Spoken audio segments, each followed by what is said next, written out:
questions from Isa. What did you think about the debate tonight? It's interesting. I actually agree with Witsit on the need for efficiency. I think we have to be efficient in these kind of conversations and kind of get to the points. What are the points of agreement? What are the points of disagreement? For the audience who may not be well versed in these types of things, we need to know what is the information that's being disputed, because not everyone is an expert in this field. So I think that's like really, really important. And I think every time I watch these debates, I always feel that that's kind of lacking. And it really would be helpful to just make it use kind of hyper simplified language, focus and kind of look into these kind of points. And I would have preferred that. Um, but besides that, I felt throughout the debate, both debaters were very cordial. I actually do agree with Whitson again. At the end, I did not feel that the questions were being answered as an audience member. I'm like, whether you agree with the points or not, like if you're an audience member who doesn't know anything about this, just imagine that you don't know anything about this field about flat Earth versus globe, and you hear these answers. You're like, these are non-answers. These are not answering the questions, and it doesn't feel like it's like kind of compelling for a person who would be in the audience looking at that. So I think that would have been more helpful in the debate. Okay, and I'm going to give my impressions. I agree with everyone that the debate was a bit cordial, maybe a little bit over time with the amount of super chats, but people were really eager to ask questions, and I kind of sort of agree that MC Toon could have addressed some of these issues, but I think it was Dr. J that mentioned that sometimes these kinds of questions are hard to limit your answer to uh, a couple of like a 1 minute or 2 minute answer. So yeah, I think that it was could have Rodney, been actually. maybe handled a little. Oh, Rodney, yeah, sorry, Oh, my it was Dr. short-term J. Oh, it was Dr. memory. J. Sorry. My bad. Never mind. Okay, no problem. But yeah, I was modding throughout the whole debate, the chat, and I don't know if you saw it, with it. I apologize if I missed any of the insults. It's hard sometimes. Some goes Were by, you on some go alone? by. Were you No, the no, only but moderator? Okay. no, Because it seemed like it. people were coming in and out, but I was the one that Okay. stayed throughout the most of the Right. night. Right. And if I missed any, I do apologize. But I kept saying all night, we're having a lovely debate. Please don't insult people, attack the arguments and not the people. And if I'm going to apologize again, if I missed any insult, I do apologize. But it's not intentional. It's not that I meant for them to be there. So Well, I I think we've got to apologize start. again. I think we've got to start calling out our own side when that thing starts Yes. to happen. And I think Whitsit, you're an influential person in the flat Earth community, like probably one of the most influential people. I think that you need to start calling out the flat earthers that, say that MC Toon is a joke, is a clown kind of thing. I think that your voice would help in stopping these insults flying back and forward, because, in a debate, there's no place for it. And in a chat, I don't think it's appropriate. So yeah. Well, no, I did see you trying to kind of mod. I appreciate it. I will say, for you to have like directly modded each comment, you would have not stopped, right? Because there were like hundreds, so it wasn't possible or whatever. I don't really care, by the way. I just like to point it out. But yeah, flat earthers do it too. Sometimes I think there's a very clear distinction between the level and the amount and stuff. But if you notice, every debate I go on MGD, I type in the chat before it debates, and I literally tell the flat earthers not to play in the mud and to sling insults, because it's just a very bad look. I think it actually, you guys, people that do that, create flat earthers. I mean, like, they create people that are interested or take the subject seriously that maybe previously wouldn't have. So pros and cons, but yeah, I don't know. I get like one of the main ones obviously is that I'm a grifter, which the definition of that hate that. I hate that one personally. Like, it's like, we all do pretty much the same. We share content and we all have our audience. There's nothing less valid about any of the positions. And if people want to support your videos and your content, that's fine. They're voluntarily doing it. So I don't think it's fair to say that you're a grifter. I absolutely hate when people say that. Well, grifting I means think- that you're lying and deceiving people to get money. So that accusation would require me not think the earth is flat and to me go like intentionally try to deceive people and lie so that they'll send me money. And that's just ridiculous. Everyone knows I think the earth is flat. And I will say, I mean, actually, the anti-flat earthers, if you were, make way more money. I basically make no money. I'm demonetized. What's his name? FTFE it literally has flat earth in his channel name. Propped up by the algorithms, gets ad revenue, has 2,800 plus members a month for an anti-flat earth channel. This dude's making tons of money on YouTube, not including he goes around and flexes the receipts of like $1,800 super chat in one night, right? So like there's nothing like that going on this side. I'm completely demonetized. So and he has been caught You know what's crazy, blatantly lying. So he actually does grift. So I don't know. I just think it's crazy. I think it's like a cope. It's like they got to convince themselves that the flat earthers that have good arguments must not really I'd believe like it. to address Well, hold that on, because Mark, hold on. Let me say just a something. second. Okay, sure. Let's go, and then I'll follow. Let me say something.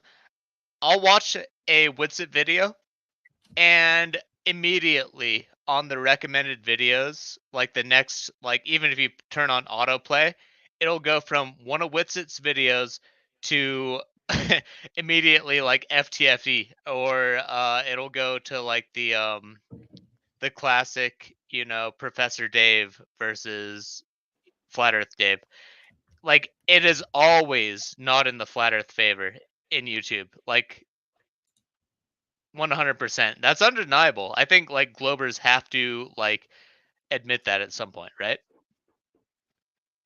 Well, the two ways that the algorithm works, and it can be deprioritized because Google sees it as misinformation, and that is something that they have to contend with.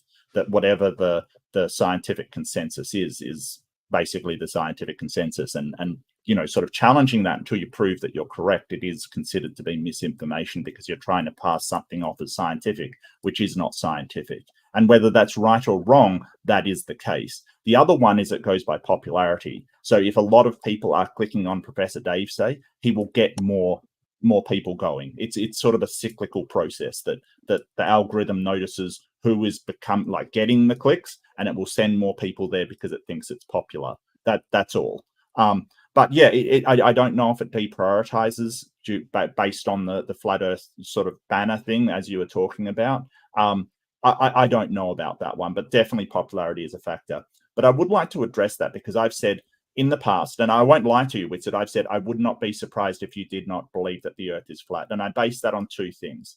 Number one, and these are sort of the arguments I've heard from other people, so maybe it'll give you some insight. Number one, I've heard people, and I've said myself, you seem too smart to believe that. So that's number one. You seem like a really smart guy. The physics and everything is out there. I really think you're too smart to know that the Earth is flat or believe that the Earth is flat. Number two is that you won't debate anybody that asks you a question that you find difficult or can't answer.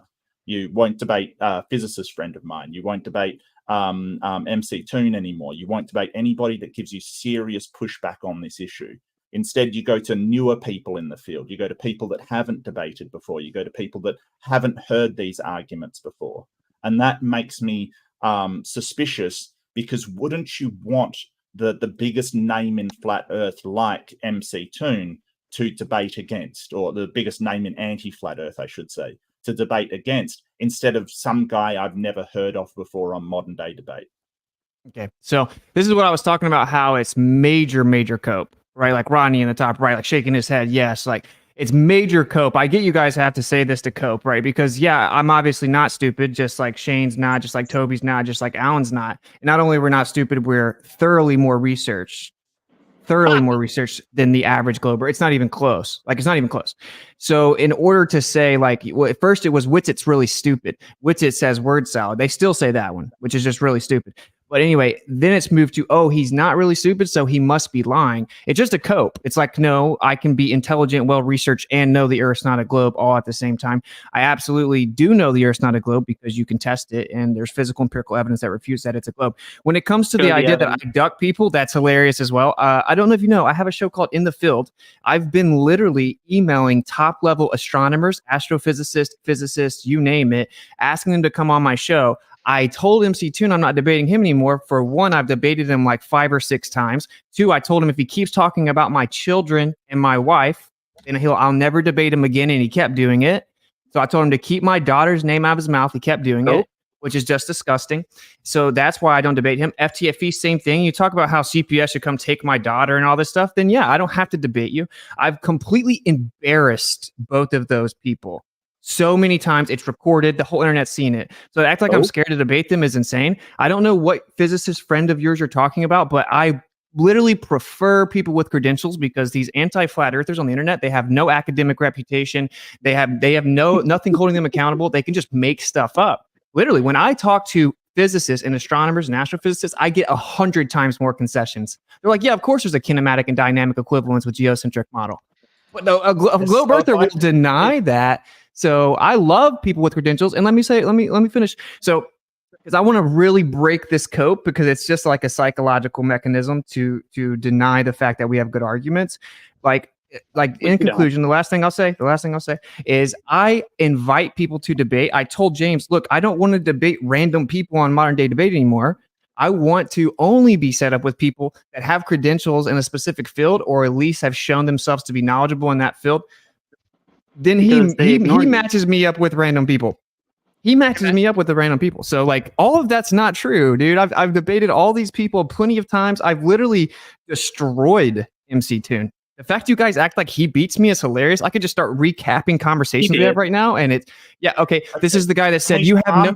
This is the guy that said this. This is the guy that said you have no measurements of stationariness. I said what? Direct measurements that are precise enough to detect motion, but they have a negative result is a measurement of stationariness. He said, that's not a measurement of stationariness. I said, okay, how would you get one? He said, you would set up a device that measures motion and then get a negative result. This is the kind of debates I have with MC Toon, saying the double speak back to back. So like, I don't debate him because there's no point in debating him anymore. When I went on his show, he censored me and muted me 50 times and talked about my daughter. So that's why. So let's just get this story straight. This is no, it's just all facts that debunked all your lies. Hold on 1 second. So if we're going to be talking, can we stop chest beating and sort of say, hey, I destroyed this person, I destroyed that person? Like if you're going to use these sort of personal attacks and this kind of debate bro style, I mean, why can't we do it back to you and point out some of the citations that you put up were from ChatGPT and they weren't even real citations, Witsit? Like if you're more slander. Mud, okay, I'm going to call you out for everything you're lying about. So okay, right here. No, I have to respond to the slander. If people can lie about me and I can't respond, I'm going to drop off. Time out for a second. Shut up, bro. Let me bring back. Yeah, you could say that he's slandering everyone. Silent. Let me bring it back to the show, and we can go into the open discussion later, and I can let you do this. But let's complete the format of the after show, and then we can go into the open discussion. Welcome, Toby, to the stage. Thank you for being here. Good to have you. We are going to ask this, and I will ask you. It's a bunch of us. Let's try to keep the answers short and sweet so we can get all the things I prepared, which are not many tonight. We can get through them, and then we can go into the open discussion for the final portion of the show. So, Dr. J, please take it away. What's your opinion on who won the debate tonight? I'm sorry I had to yell. Yeah, I think MC Toon has done these debates a lot more. Nathan's a little newer, so I thought MC Toon won. Just being able to kind of explain things, I can't really tell you if his explanations are correct, but he seemed to be quite a bit more knowledgeable. So seemed to me like I would have said he won the debate, just as far as quality of debate. Yep. Thank you very much. Let's take it up to Rodney. Like I said in the pre-show, I didn't think that Nathan was going to be able to handle the amount of heat that MC Toon was no doubt going to bring, and that was exactly the case. MC Toon brought it in his opening. I love that he focused on one single thing, this one thing that he did. Nathan danced all over with a whole bunch of slides and a whole bunch of words and just a whole lot of stuff that didn't really show much of anything at all. And Toon just like he harped on that one thing and then left it at that. I would say soundly, handily, and without a doubt, Toon won. Thank you very much. And I'm going to do the inverse. I'm going to take it up to Rex. What are your opinions on who won the debate tonight? I thought it was a pretty even match, honestly. Like, the super chats is where I get real interested because I'm a super chatter. But the back and forth though between them, if unbiased opinion, I think it was back and forth. I don't know.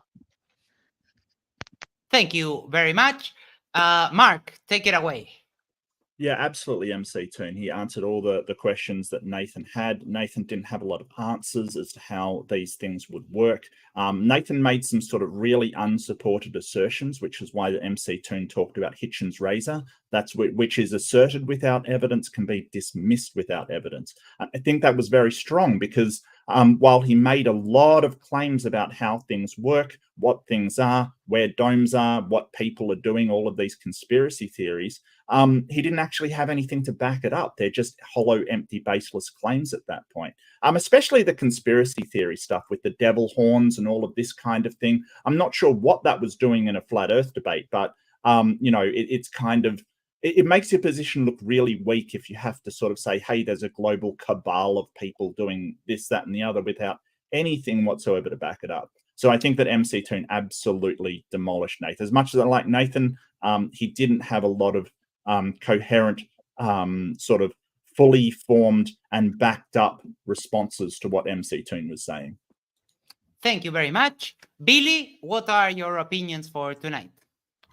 Yeah, I felt MC Toon did a good job, and mainly Nathan Thompson, or not Nathan Thompson. Nathan was there's so many Nathans that are flat earthers, but anyways, he was agreeing with him a lot, and the one thing that he couldn't prove about the ferment, MC Toon really debunked that pretty quickly because he mentioned that his experiment was not using a dome; it was just using a magnifying glass, and there was no medium and other things that was wrong with the experiment. So that's mainly what I wanted to say. Thank you very much. Toby, welcome to the stage. Thank you for being here. Who do you think won the debate tonight? I would say probably Nathan, although I will say I missed like the first half or so. I thought Nathan brought some good arguments. He didn't really use any fallacies that I saw. MC Toon seemed like he was dodging questions. He dodged like literally every single super chat question from flat earthers. And actually that was kind of gross because it's like, you pay money for a super chat and then he just hand wave dismisses it, pretends to understand it, but then illustrates that he's never read into it. Like there was the one question that I posed about the measurement of curved visual space, and he claimed to have read it, but then he said it used a theodolite, and that's like not how that worked. That experiment didn't use a theodolite. The premise was based on standing freely and having they had the ability to completely turn their head and body. There's not a theodolite involved. So he was just making things up, pretending like he knew it. It's a gross feeling as someone that paid money to ask a question to have someone then give you a dishonest answer. Thank you very much. Austin, what do you prefer? Do you prefer me call you Austin or Witted? Whichever one's cool, man. Okay. Take it away. Who do you think won the debate tonight? I think it was pretty close, to be honest. And I didn't hear every single part of it. I think that McToon is clearly more experienced with this specific debate. I think that he puts a ton of time in behind the scenes and keeps up with the current arguments. And he actually coordinates with a bunch of people that talk to us every day to try to iron out his arguments. And I don't think Nathan does anything like that. So Nathan's not really completely equipped to spot the very tactical diversions and obfuscation and know how to respond. So I think he was outclassed in that sense, although it isn't classy. But I would still give it to Nathan, but barely. And I would say that what really would make me leave saying MC Toon lost the debate is same thing Toby said. He blatantly ducked every single super chat, even to the point where he was pretending to answer them and just completely talking about something else. Yep. It was pretty wild to witness, actually. So that really makes you leave the thing think like, wow, okay, he lost. So that's what I would say. I'd say Nathan barely won. I think Nathan's really, really naive when it comes to good faith, and I actually kind of admire that in him. But like, in the water with sharks, you're gonna get chopped up a bit in these debates if you have too much good faith, unfortunately. But yeah, that's my take. Thank you very much. And I'm going to remove the banner so we can see our very own Isa. What are your opinions on who won the debate tonight? So as I kind of stated earlier, we for me it was pretty close. The thing is, I think they both kind of defended their own particular rhetoric. I'm going to tell you the part that I enjoyed the most when stuff came out about religion. That's always going to be my favorite part in any of these kind of conversations. And they were talking about 666. I thought that was kind of really fascinating, and I agree with Witsit that Toon was able to kind of nose these particular arguments, and it's hard because there's a certain level of impasse here, because most people who are defending like kind of the globe position are usually like secular and atheist, and a lot of people who are defending the flat earth position are theists. So both of these kind of positions come out during this kind of space, and I think that is another under level that we see in these kind of conversations, and I think it kind of sort of forms where people are at in these particular conversations. So for me, I think who won, it was, I'm going to call it a tie, because I didn't really feel Fair enough. swayed by either. So yeah. Thank you very much. And my opinion is for a novice debater, like I think Nathan is, he did very well. And I do like that he is actually nice, because I am kind of like that. So I kind of relate to him in that sense. I prefer the debates when they are nice. The last debate we had about the Trinity and the Tawhid, the chat was absolutely insane, and I kind of hated every moment of that debate because the chat wouldn't stop insulting them no matter what I did. So I think there's room to have these conversations without having to attack someone. And regarding what you said before we went back into the conversations with it, I think bringing someone's family is it's a low blow and should never be done. If you want to attack the arguments and let people have their families, be happy, and mind your own business. I absolutely disagree when people bring families into this. That's a no-go for me. 100%. And can I say one thing too about word salad? Yes.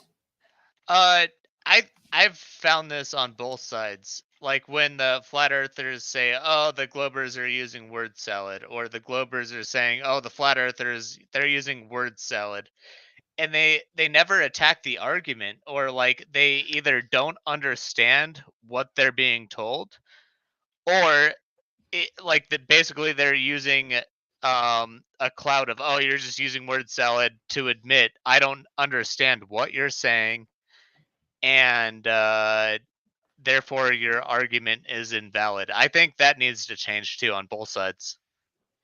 Yes, we can totally get behind that, but there's also a little bit of responsibility within the debaters themselves, that your opponent might be able to keep up with what you're saying, but we always have to bear in mind that there's an audience in which there's a wide range of people, so we should try to communicate to the biggest average of people we can find. So I think there's also a fair criticism to be made there.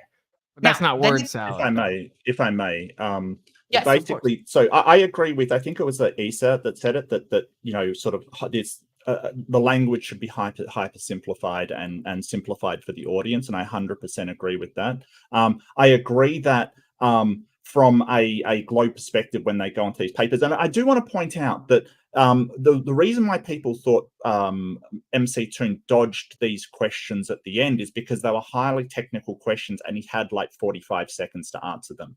Like 45 seconds to answer why the science tells you that these things are wrong. Like, he could bring up papers, he could do all of that. It's just, it would take way longer. It would take like half an hour. So I think just sort of saying, hey, produce a paper that conflicts with the known science is the best he could do in 45 seconds. But I think that what distinguishes word salad from actual sort of technical language is that anybody challenged in a technical field should be able to go back and explain in simplistic language what that technical language actually means. So when you go to MC Toon and say, hey, I don't understand what you're saying, or you're using word salad, explain why it's not word salad, he will go back and say, okay, there's this paper, this means this means this means this. The problem is that when somebody is doing word salad, they'll say, no, I don't have to explain that. It's up to you to understand it. And then they'll just move on. And that's usually an indication when someone is using word salad, when they refuse to explain it in simple terms and just want to move on.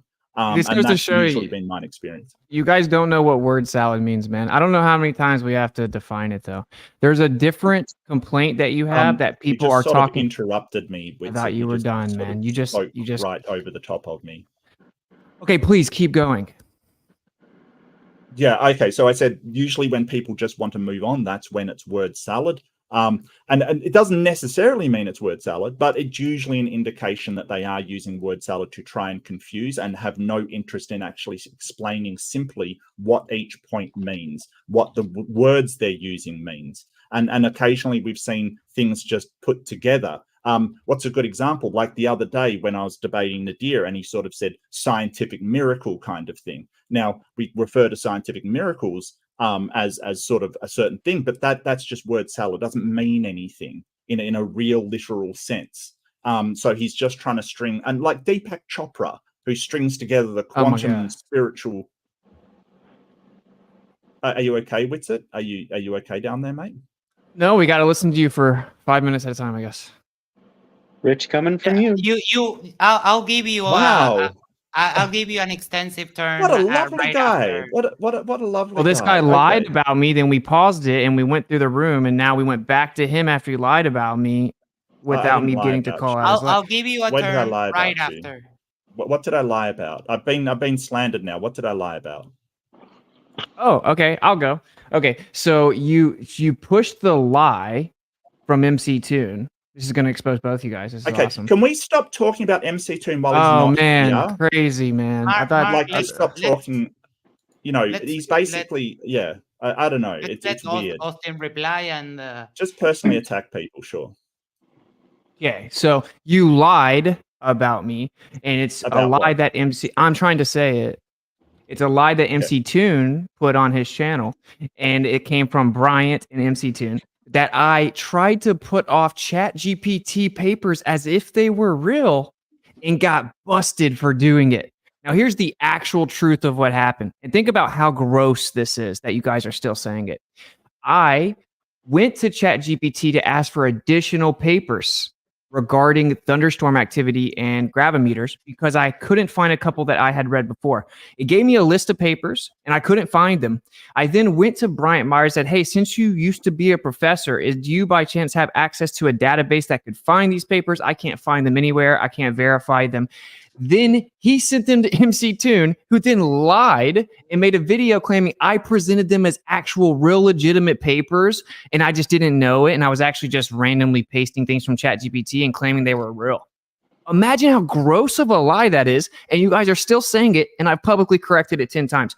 And you guys don't know what word salad is. Word salad is something that's incoherent, meaning that the words don't even like coherently. I can read the definition from Google, right? The literal definition is incoherent babbling that typically is associated with schizophrenia.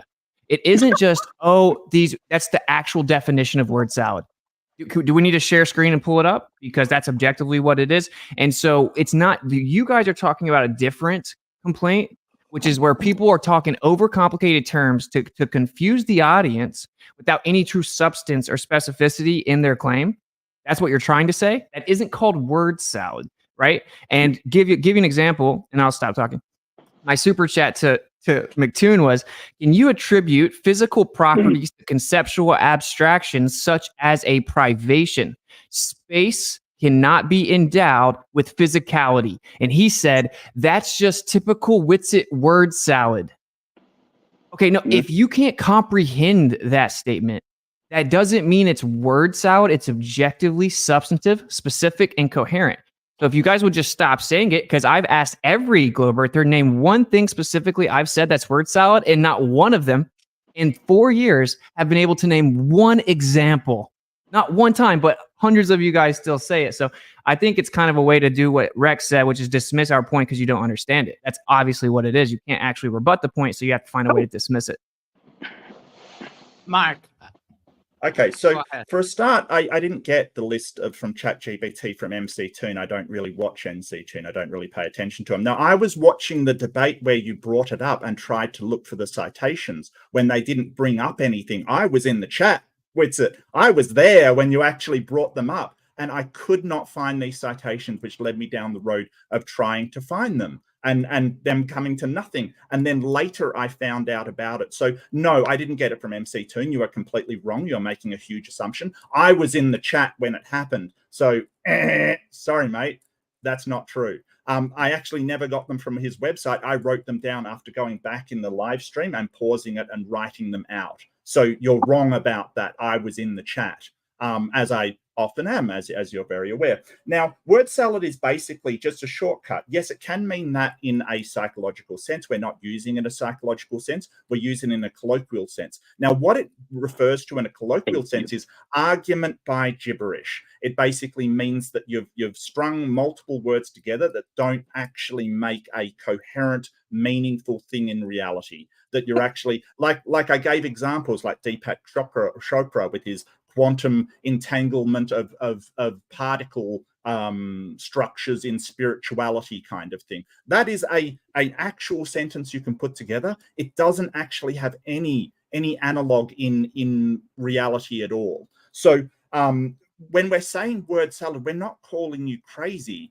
We're saying that the words strung together don't actually mean anything to the receiver. They don't mean anything.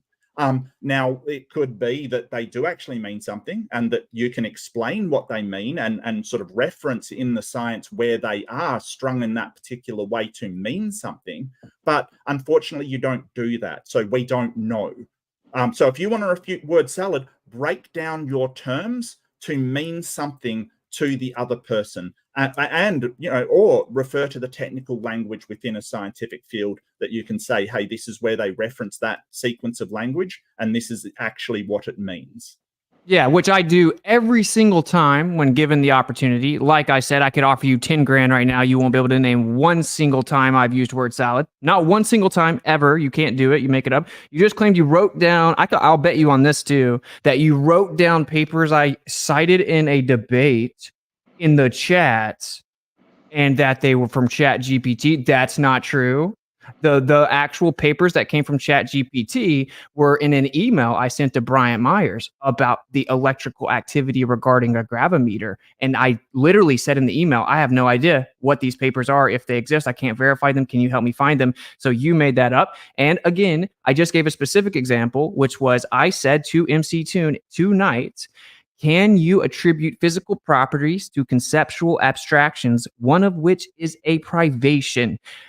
Then I said, space cannot be endowed with physicality. I even offered a qualifier afterwards to make sure you understood exactly what the privation was I was referring to. If you don't know what a privation is, that's fine.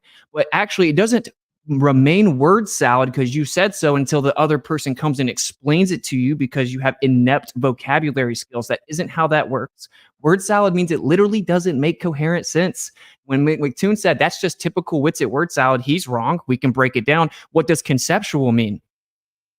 It's of the mind. It's an idea. It's a concept. Conceptual. What does abstract mean? The same thing. An abstraction is just an idea. So a conceptual abstraction, to make sure you get the point, we use two different words. Can you attribute physical properties? Those are pretty simple words. To conceptual abstractions, one of which is a privation, which means the absence of. Examples of a privation would be nothingness, zero, a shadow, absence of light. It's the absence of something.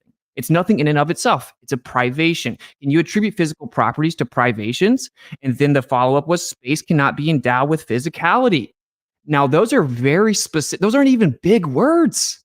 Those are really basic vocabulary words. Instead of answering the question that McToon's been ducking for 4 straight years, he had to say, oh, it's word salad. And that's your guys' tactic. And what happens is I'm almost done. I get hundreds of emails that say, bro, one of the main things that woke me up to flat earth was every time you make very specific arguments, at first I think, what is this guy saying? This doesn't make sense. Then I Google the vocabulary words and I'm like, wow, what he said is specifically accurate. It makes perfect sense. And every globe earther just claims it's word salad. And it made them go look into my claims and study it more. So you guys are making flat earthers when you do that. And I would appreciate if you guys would just show a little good faith. It's been 4 years of you saying it. Either man up and say what I say is actually word salad, or stop saying it. It's a bad faith tactic to basically gaslight the other person. All right, Yes, we're going so, to bring it back. Hold that thought for the after for the discussion. That I just have 3 more prompts I worked for the debate, and we'll get through them as fast as we can, and then we can get full on into the open discussion. I want to thank everyone in the audience for being here. I want to thank everyone in the panel for being here too. I really appreciate all of you, and thank you for coming and having some fun with us. So the next prompt is, what was the best argument Nathan made tonight? Let's start with, let's do the other way around. I'll start with Isa and we'll work our way up. Isa, I'm going to remove this so we can see you. Take it away. What was the best argument for who? Nathan. Nathan made for flat Earth, basically. Oh man. Let's see. Trying to go through what I remember. It's fair enough. You can say if you don't remember or if you don't think he made any really good arguments. So the thing is, I don't know if it was the argument that I would say was his strength, because I don't think a debater actually, it's all about what your arguments are. It's about your comportment. So I think he came off as really coming off as a very decent person and a decent human. And I think that's a win. Like when you come off and you look like that, you don't look aggressive and rough. I think that's a part of it too, your presentation. So I think he had a very good presentation. I think the way that he handled the questions was in a very noble way. And I think that was impressive. Even like so I'll tell you where I think he shined was again in that like 666. He could have been very reactionary, because it's like, hey man, you're like insulting my faith. You're insulting my belief in Christianity and you're mocking it. And he didn't flip out. He kind of took that situation in stride and he kind of was like, yeah, I hear what you're saying, but there's other kind of perspective. So for me, I think that was a very strong place for him. Thank you very much. With it, go ahead and what's let me bring up the prompt back. What was the best argument Nathan made tonight? I think that his light over ice is a good argument. I think that it has to get misrepresented, strawman, and obfuscated from every time he makes it for like 5 debates now. I think it's a good point. I think anytime you try to hold a globe earther to actually trying to make their refraction claim falsifiable, they fumble the ball because they need to be able to just say the word and have no ability for it to be tested. If that claim is falsified, the entire globe is immediately falsified. And so they have to make sure they never allow it to be testable. He's trying to specifically make it falsifiable, and it was avoided every time I heard it mentioned. So I would say that's one of the stronger ones that he made. Most of them was him kind of answering questions thrown at him because, that's what MC Toon does. He shifts the burden the whole time. So Thank you very much. Toby. Yeah, I've liked Nathan's arguments about perception and long distance observations. I seem like he demonstrated that he understands optics.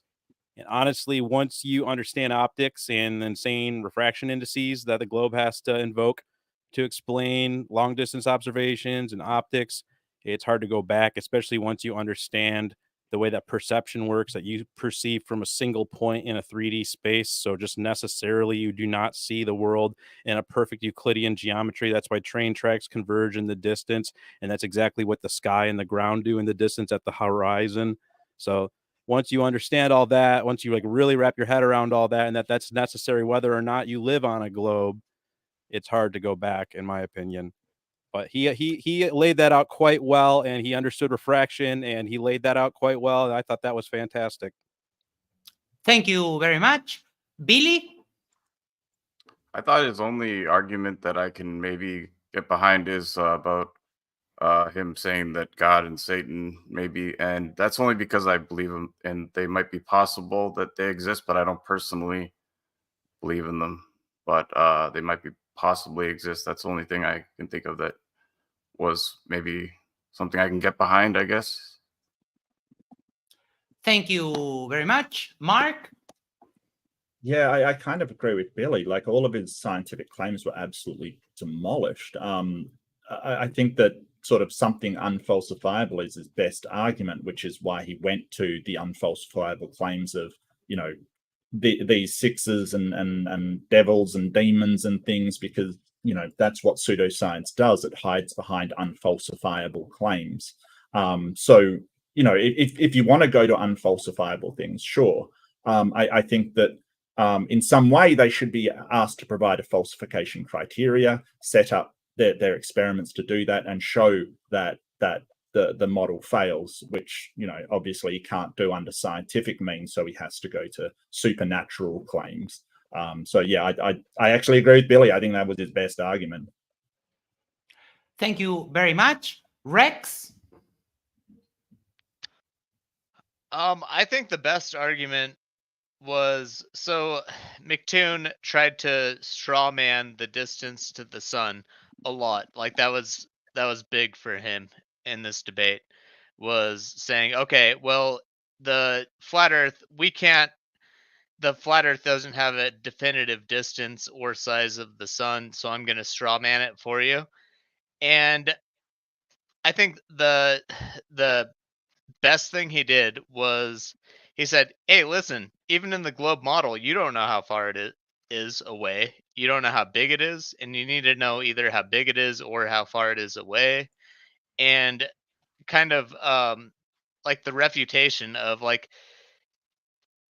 you can't just straw man a flat earth model when we're saying you don't know how far the sun is away or how big it is, but you're going to put a number on the flat earth. I don't know. Like that for me, it seemed like that was McToon's biggest debate tactic, was trying to straw man a distance to the sun, the size, and even the sun's a solid object, like. Thank you very much. Rodney? So it's no secret that I have zero tolerance for or patience for flurps. But and it's for that reason that I say there was no argument made tonight by Nathan that was valid or a best argument for flat Earth, because the Earth is not flat. But there's no defending it. I have zero patience for grown men who say that they've woken up and are part of this special elite group of people who know things that demonstrably are not factual. But either way you split it, there was no argument made for flat Earth tonight because the Earth is not flat. Thank you very much. Dr. J? I think for these arguments, I listened to the whole thing and I've already forgotten them all because the challenge is getting me to care about what they're saying. And I think Nathan failed to get me to care about anything he was saying. And I'm not. I was trying to remember a specific argument. It's like, oh yeah, he mentions the ether. I've heard about the ether 20 times, but whatever. So I could have probably made something up to say it was the best argument. But honestly, at this point, they've got to get me to even be interested to hear what their arguments are. And so the last interesting one I heard was the guy explaining Doctor whoever he was, who was explaining the distance, by trains and how you he was interesting enough for me to remember it. Like that's the last that I can argument for flat Earth one way or another. I can even remember because it was interesting enough to put together. So I think Nathan seems like a super awesome guy, and I wish I could come up with something better for him. But I really you got to get me to even want to listen. And I suppose it's getting to be a challenge the longer I listen to these things. Thank you very much. And as for me, I'm going to flip it around and I will try to give a message to Nathan. I wholeheartedly disagree with the fact that if the flat Earth is debunked, Christianity is debunked. I don't think that's the way you go about these things, and I've said it many times before. Is the Quran scientific debate that these are spiritual texts, and if you believe in God, if you believe in the Bible, that's fine. But I don't think making this very tight connection between flat Earth and your cosmology or your theology, I don't think that's a very fair assessment for you as a believer. But then again, that's my opinion as an atheist. And before I do the next prompt, I would like to address a couple of the super chats that we have received. Pseudonym says Sabina Glover means both people unite. Coincidence? I don't know. You tell me. It must be something. There must be something there. Pseudonym sends another $5. I'll read it, but I don't think it's very fair. Wow, just realized this becoming drama mama. Why did everyone really disregard that being bold or glow is majority unless flat cuts is a thing to do with Mark? Come on, don't. What? No. If he wants to insult me, go ahead. It doesn't worry me at all. Yeah, it slides off my back. No, Pseudo's a cool guy. And I know Pseudo. He's fine. I like Pseudonym. I disagree with him on stuff, but doesn't mean I don't like him. And now he gives you a little bit of a compliment, another $2 by Pseudonym. I want Mark at my wedding, like it won't end in love. Yeah, I'll be a bridesmaid. Thank you so much for the super chats. Going to the next prompt, and then we can go into a bit of an open discussion. What do you think was the best argument for the globe tonight? And I'm going to start this time with Dr. J. Try to keep things fair and balanced. We go one time, and the other way, the next one. Take it away. All right. The main thing I remember is he said, "Hey, we should go to a lake and try this thing together sometime." And if they do that, and he was legit and is willing, which I guess I can never prove. Each one can claim the other one it refuses to go or whatever. But if they did, that's the part I remember. That was cool. That was him saying, "I think I'm in a position of strength. Let's go do it together." Maybe he won't follow through. Whatever. I don't know. But anyway, I thought that sounded like, "Hey, I want to do this," and I thought that was one of his best points. It made me remember it for sure. Thank you very much. Rodney, what do you think? Okay, so I'd actually been taking notes. Oh, Rodney. Oh, we lost you. We'll get Oh, back no. to Rodney. So, oh, there, Oh, he's back. there He's you back. are. Am I back? Yes, you are. I don't know what that was. But I was saying I'd actually taken notes through the whole debate there, and I had it's all on my computer now. But the wife and the baby went to sleep, so I had to come into the garage. But I wish I could remember the pros and cons I wrote for both of them. I do agree with Dr. J. That was one of the things that I did write down for sure, was that it was an extremely honest and fair tactic. Or it wasn't even a tactic. I believe it was a genuine offer to say that they could meet up in real life because they're close enough to do that and do an actual valid science experiment in person. And I hate to like borrow from you, Dr. J, but I think that was like the best thing he could do. And frankly, I don't think that like there would be a way for Nathan to say that, oh, there was something done incorrectly, if he's there to oversee it as well. So like the transparency and the genuine nature of it just really like it was really baller move, if I can say that. Thank you very much. And we're moving on to Billy. I feel like when he talked more about the flat Earth and how they don't really have a set model is the main thing. I feel like is something they have to answer to, because then it Oh. can't be falsified. You don't have Thank if you. there's no clear model. Thank you very much. Mark, take it away. Yeah, I have to agree with the others. I think that MC Toon saying, "Hey, let's go do a practical experiment," is a really strong argument. You know, like I would like to see that. I'd like to see an MC Toon Nathan Lumen collab where they both go to a lake and they can both oversee the experiment, both sort of see what happens. Do it at different times of the day for different refraction indexes. That would be awesome. I would watch that, guys. If you are listening, I would watch that twice. I swear. I think that would be an amazing video. You know, and the first thing that came to my mind is I want to see flat earthers go to Antarctica during the summer. That's what I want to see. I want to see them go and see the sun in the sky all day round, 24 hours kind of thing, just moving around the sky. I think that would be amazing. I would watch that. I think that these practical experiments that we get together and collab and do together, I think they're the best way we can show what's going on. Have a physics professor come with you, kind of thing. Somebody that can explain why all of this is happening. Have you know, sort of a flat earther come with you so he can explain, you know, this kind of stuff. What from their perspective. I think that we need to do this together and talk about the results. Talk about why we're coming with these results. Take drones, you know, so we can do the elevation test of elevating it and it comes back into, you know, the sun reappears kind of thing. I think this is awesome. I think it's amazing. So yeah, I agree with Dr. J and everyone else that sort of saying, hey, let's go out and see for ourselves. Is yeah, strongest argument you could have made. Yeah, absolutely.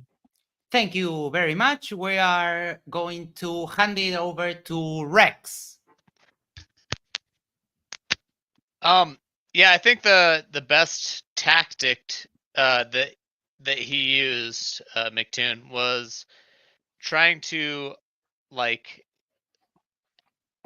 I don't think it's right, but I think the best tactic he used was trying to definitively say, okay, flat earthers believe that the sun is this big and the sun is this far away.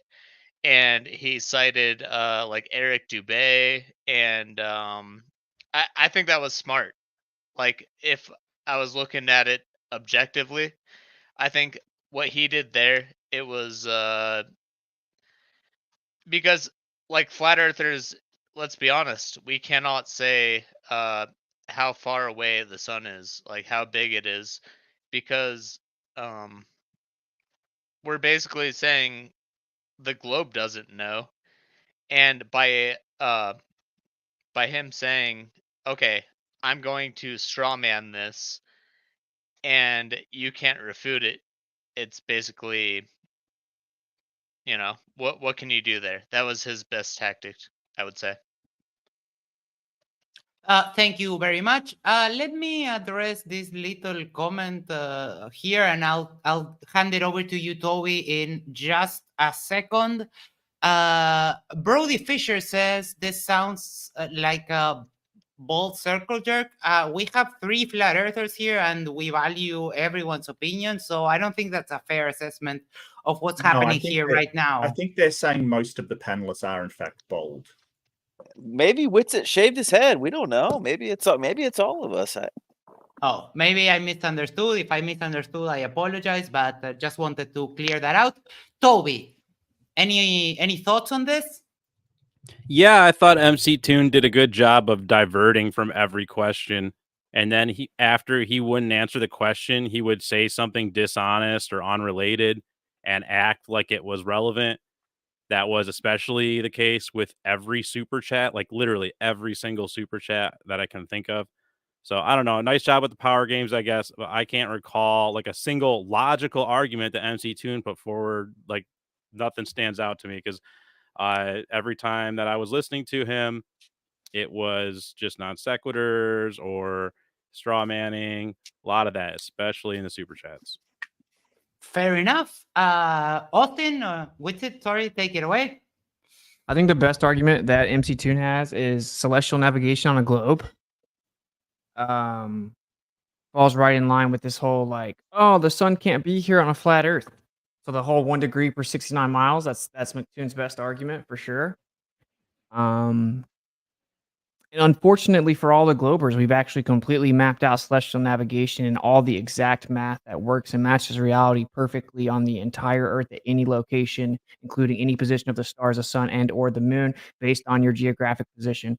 So it's going to be a rough next couple weeks and following year for you guys because we literally have the exact perfect math to explain all of it. But Nathan is not up to date with that, and so I would say that is McToon's best argument, the claim that celestial navigation in 1 degree per 69 miles because of the linear nature of that relationship can't work on a flat Earth. I mean, he's wrong, and we have the math that explicitly refutes it, and the Globers will deny it for about a year, but it wasn't rebutted. So, thank you very much. And Isa, what was the best argument for the globe tonight, in your opinion? Let's see. I guess the best argument for me was the experimentation, that you bring it out. If this is true, then you test it. That's the scientific method. So it's rough. Okay, thank you very much. And before we take it into the open discussion, I'm going to do some light housekeeping, and I will ask the chat, please hold your insults. We're having a nice, chill argument here, so don't insult. Attack the arguments and not the people, as we always say. The spirit of the channel is that we can come into the after shows, have a more relaxed talk, and it's not about insulting, just exchange ideas and give your opinions. So I'm going to hand over the reins to start the open discussion to Mark because I cut him off to continue with our prompts. And I will be back in right a second, and because I need to get water. I'm sorry I'm leaving so much. It's really hot here today. So Mark, take it away, and then we'll take turns and see where the conversation flows. Thank you everyone for being here. Tomorrow, 9 p.m. Eastern Standard Time, Isa, I Kill Daryl, and me are going to do our Tell Me That Story show, and we're going to be talking about some weird mythical creatures. I found some very interesting and fun stuff to share with you, and it's going to be a blast of a show. Again, that's 9 p.m. Eastern Standard Time. Mark, take it away. I'll be right back in just a second. Yeah, I was just going to reiterate that I watched the MDD debate that sort of the chat GPT stuff was in. So I know what I saw. I know what I was in the chat saying, hey, I can't find anything to other people. I remember it very vividly Didn't get it from anybody else. Didn't look it up. Didn't, all I did was just go back in the video. I'll try and find it again. I'll go back to the Witsit videos. I'll find it. I'll place it on I'll do a video about it and but publish it. That's not a problem. I was asking Witsit when his maths was coming out, but I actually had a question for Rex Lee, and that's when you're saying it's a straw man and you keep using this straw man. I sort of want to push back on it and ask, how can it be a straw man if you're asking people what your model is? Like if you're saying how far is it to the sun, or how what's the circumference of it? I'm not sure it can be a straw man at that point, because you're asking for measurements and quantities about your claims rather than telling them what it is. So how can it be a straw man? Well, you're you're thinking about the sun as if it's a physical object, right?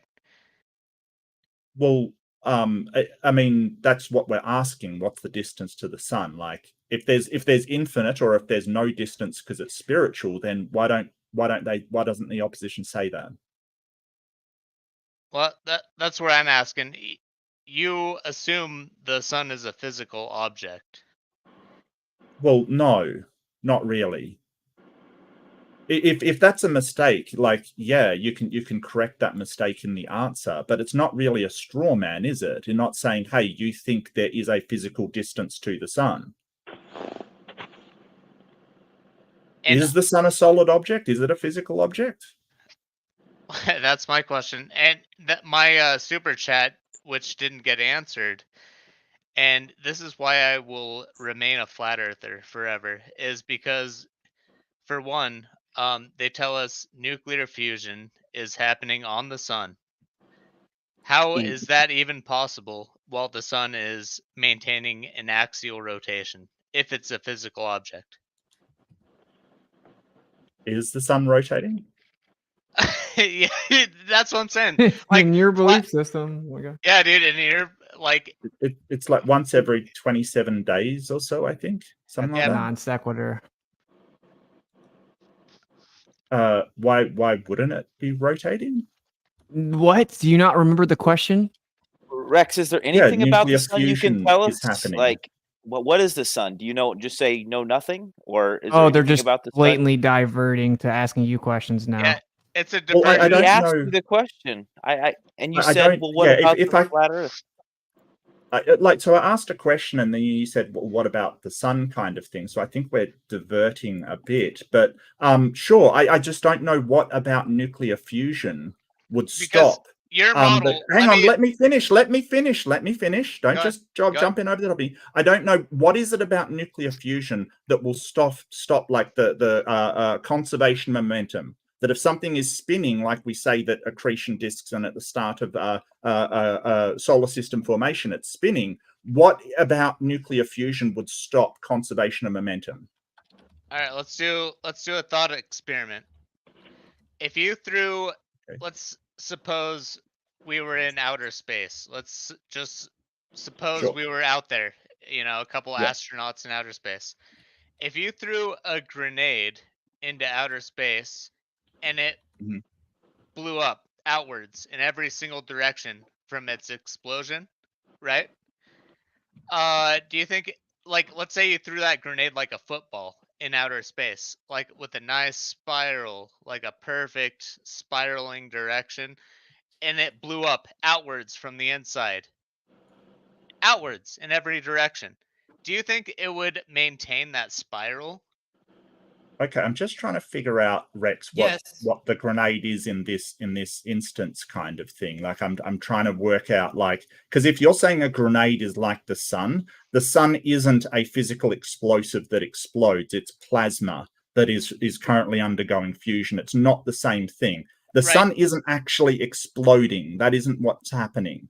What is happening is nuclear fusion is occurring inside this plasma, which is constrained by gravity, and it's emitting particles as that fusion process Well, occurs. first off, it's not creating the gravity. excuse me. It isn't actually exploding like a grenade, as you're saying. But if you did throw a grenade into, as you say, and it exploded, it would the changes of that explosion would create new vectors for all the different parts of it, kind of thing. But it would still keep, through conservation momentum, the force that you imparted on it by throwing it. So, for instance, if you didn't impart that force and it was just sitting in space, all the bits might go out like that, and a bit might go perfectly horizontal to, say, a plane kind of thing. But if it's moving, it will still keep the inertia of going forward. So that bit, whereas it goes straight out, would go forward a bit. It would keep that momentum, as conservation momentum says. Until another force acts upon it, it will maintain whatever momentum it's got. And are you done? Yeah. Sorry, go ahead. Okay. Yeah, I think that's a huge problem within your model because, for one, Why? you don't just have the explosion, you have the implosion. You have the actual act of the fusion, which is a vector. It's everything being sucked inward, okay? And it doesn't matter. How many fusion events happen every second on the sun? Do you know? I don't know. I don't know that information. Well, you should probably look that up. Like, it's a lot. Okay. And Yeah, So- so the sun What does isn't that have to do with exploding. the price of tea in So- China? So let me ask a question to you, Rex. Rex, I can't explain fusion, or I'd have to Google fission and fusion to remember which direction is. Okay, I don't know how the sun works. So can you explain to me how the sun works? Not about the globe one. Tell me about the flat Earth sun. What is everything you know about it? You just admitted you don't even know about the globe Earth one. I don't. I'm just asking. I did know. not I'm just admit asking. that. I'm You just literally asking just what, said those words. I'm just asking Witsit, what the flat one is. I He's don't not have to know the required globe one. for someone to explain something. Like I I just don't want know you to- how. So someone on Just the panel just lied and said he didn't say that, and he quite literally just said it. So I I called did the just guy say out. it. Yeah, that's right. I can't explain the globe one. I don't care. I just want you to explain to me everything you know about the flat one without referencing the globe one. Just I want- explain the There's a flat one light to me. source in the sky. I asked Rex, but can you I'll just tell me answer- everything I'll you know answer- about it? Yeah. You can get a turn after Rex if you want, either Witsit or Toby. Fine by me. Rex, take it away. I would love to find out with you. Let's figure it out. Like, what the fuck is the sun? Because we know it's not fusion. So you don't know anything about it, basically. You're just saying, I hope we find out someday. Is that the answer? Well, the globe model that we've been taught obviously is not. I don't know correct. anything about. I don't care about that. I don't know about it. I'm not a scientist. I'm just asking you to teach me about the flat Earth But model. You're here's just saying the- you don't know anything. No, here's the fascinating thing. The entire like heliocentrism model depends on the sun undergoing nuclear I- fusion. Like I don't these care. I scientists- don't care. I don't care. I'm just asking you what the flat Earth model is. I don't care about the heliocentric model. They don't I just want understand logic, bro. You have to break down the logic to them. They don't understand it. Explain- Rich. I have no problem with logic. I Okay, just that's- want you to explain it to me. And if you're saying all you know about it is it's a light in the sky, that's fine. I'm happy with that answer. But you I just do would like- have a fundamental problem with the logic here, because like the globe model's I do. making a positive assertion of exactly what it is, and then if someone don't denies care. or I'm saying- challenges, I if agree. someone You're denies right. or The globe model's challenges that- wrong. The globe model's wrong with it. You're right. So tell me how the flat one works. it's funny though, because you want to know more about the belief that you don't hold than actually informing yourself on the belief that you do hold. You won't tell me. That's the answer. Because That I was in the sounds middle like of how the explaining works, why then it you was won't tell me. illogical. I was in the That middle of seems explaining like why logic it's you won't tell me. I was in the middle of explaining why it is illogical. let's because let if- with- That Okay, seems you like a dodge to me. That engage seems like dodging. It's like, well, I Well, can't. I'm explain dodging how 'cause I'm my being logic- interrupted. Excuse me. No, I you just can't interrupted explain- me. You interrupted clown other show. people, Witsit. Let's You let interrupted Witsit Dr. finish. J. Let's let Witsit finish his explanation, and then we can all get a turn. I Wow. promise every one of you. I mean, please. wow, you interrupted me and then cried about being interrupted. No, Dr. J. You interrupted Dr. J. That's what I said. No, I didn't. You Come did. on, I'm handing did. over the talking stick to Witsit. Let him finish okay. his Sorry, reply, sorry. and then we can you can go right after Witsit. Okay. So one thing needs to be understood, because Globers don't understand basic logic. It's a tactic that they use to divert and shift the burden of proof. I can answer the question with many viable answers, but we need to cover logic first. So if there's a positive assertion being made, which is that the sun is 93 million miles away, it's a specific size, it has nuclear I don't know fusion, it how- has specific spectral Not emission. making it. Stop. Not Stop. making it. Dude, Let him finish, and then can't. we're going to take it over to Mark after Witsit is done. This is also why McToon can't debate me, right? Because you have to be able to censor the conclusions.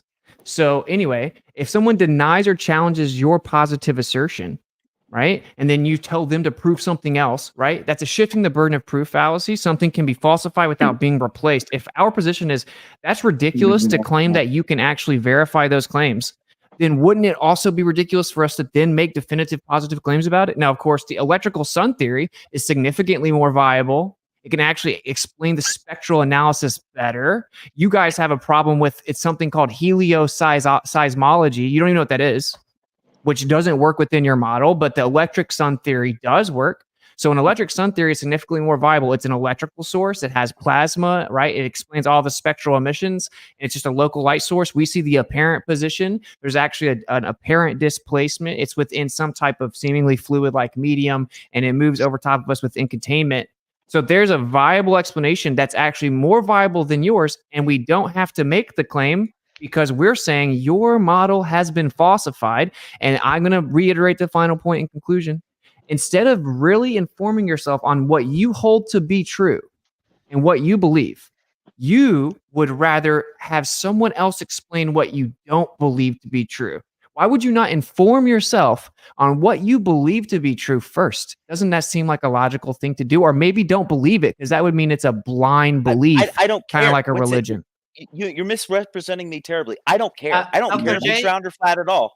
You completely misrepresent me. You can falsify Dr. the Jay? globe to the hilt. I don't care. I can't defend it. I'm asking you to explain yours, and you don't want to. I just did. Okay, let You me just hand it over to Mark, who had his hand raised up, and I can relate because Yeah. I also raise my hand when I want to speak. Take it away, Mark. Yeah, so this is just ad homineming by Witsit. It's like you don't understand logic. You are this, you are that, you are the other. You don't understand your own model, kind of thing. It's just ad homing over and over and over, which is sort of a really, really weak kind of attack on people. So he's proposed that they didn't. Basically, he said you're demanding an explanation, which Dr. J did not actually do. He said, "Can you explain your model? Explain that to me." Yes, if your answer is "I don't know," that's fine. He said he would accept that. So your criteria that we're demanding answers from you is not actually accurate, because we're saying if you don't know, you don't know. But then you have no answers, and that's fine. Now you went to the electrical sun theory kind of thing. So what I would say, and the probability I would imagine is you're going to say, if I ask for more information, is, oh, well, that's not actually what I sincerely believe. It's just one option. Sure. What's the falsification criteria for the electric sun theory? And how do you explain all of the radiation produced by the electrical sun theory? Okay, now this is what's so funny, right? So I'm going to now expose that you don't know what ad hominem means. You just accused me of using ad hominems over and over, and that's all that I did. An ad hominem is when, instead of attacking the argument or in place of an argument, you use a personal attack. Now that's not what happened. I said I didn't That is understand not what logic. ad hominem is. that's- That is not what You ad said I hominem didn't is. understand That logic. is, that is not what ad hominem is. Triggered Said I much. didn't Oh, the You don't know globies what are ad hominem triggered. Oh my means. god, I'm so shocked. Please, You don't know what ad. ad hominem means. It objectively means that. No, it does Yo, not. Max, what's going on in here, man? These guys are all interrupting Witsit. Come on. Yes, I'm trying to rein it in. Let's let Witsit finish, and then we can hand it over to someone else. Can I to not reply. correct him on his misconception, which he's so ready to do for everybody else? I mean, he literally drew a line of Yes, logic. Everyone, Leave time it out. till Time after out. he's finished. 1 second. Yes, please. Let's let him speak, and we can keep it going. Because when we're all speaking at the same time, it doesn't go through correctly for the audience. So let's let Austin finish, and then I'll hand it over to you, Rodney. Okay. Texas State University. Ad hominem fallacy, attacking the person, literally comes from Latin for to the person. This fallacy occurs when, instead of addressing someone's argument or position, you irrelevantly attack the person instead. Oh, like basically verbatim what I said. Okay, cool. So now we'll move on. So my point is that I wasn't just avoiding his argument. He didn't actually make one. He just asked for questions. He just asked us to explain something. I explained that's actually shifting the burden of proof because we're challenging the globe model, and all you guys want to talk about is I can't substantiate that, but what goes on in the alternative? Then I gave you an actual alternative, which is the electric sun theory. It explains the spectral emissions better. You guys will never rebut that. I could come back in 5 years. You'll still won't rebut it. You'll just pretend you didn't hear it tonight. So yeah, it's actually better. It's a more viable explanation. You said, how do I explain the radiation? What? It's an electrical source within the EMF that comes from the quote unquote cosmic rays. It has its own frequency manipulation within the medium that it's in. How do I explain the radiation? It's an electrical sun theory. That's what electrical means. It's EMF. How do I explain the radiation from a source of EMF? What does that even mean? So I can actually I can cite the papers if people are actually interested. You have Ralph Jurgens and you have Earl Milton. They both wrote extensively about the electrical sun theory. And then you have Melvin Cook, a couple other people, some Russian dude, and Vilikovsky or something. And you can actually... Vilikovsky.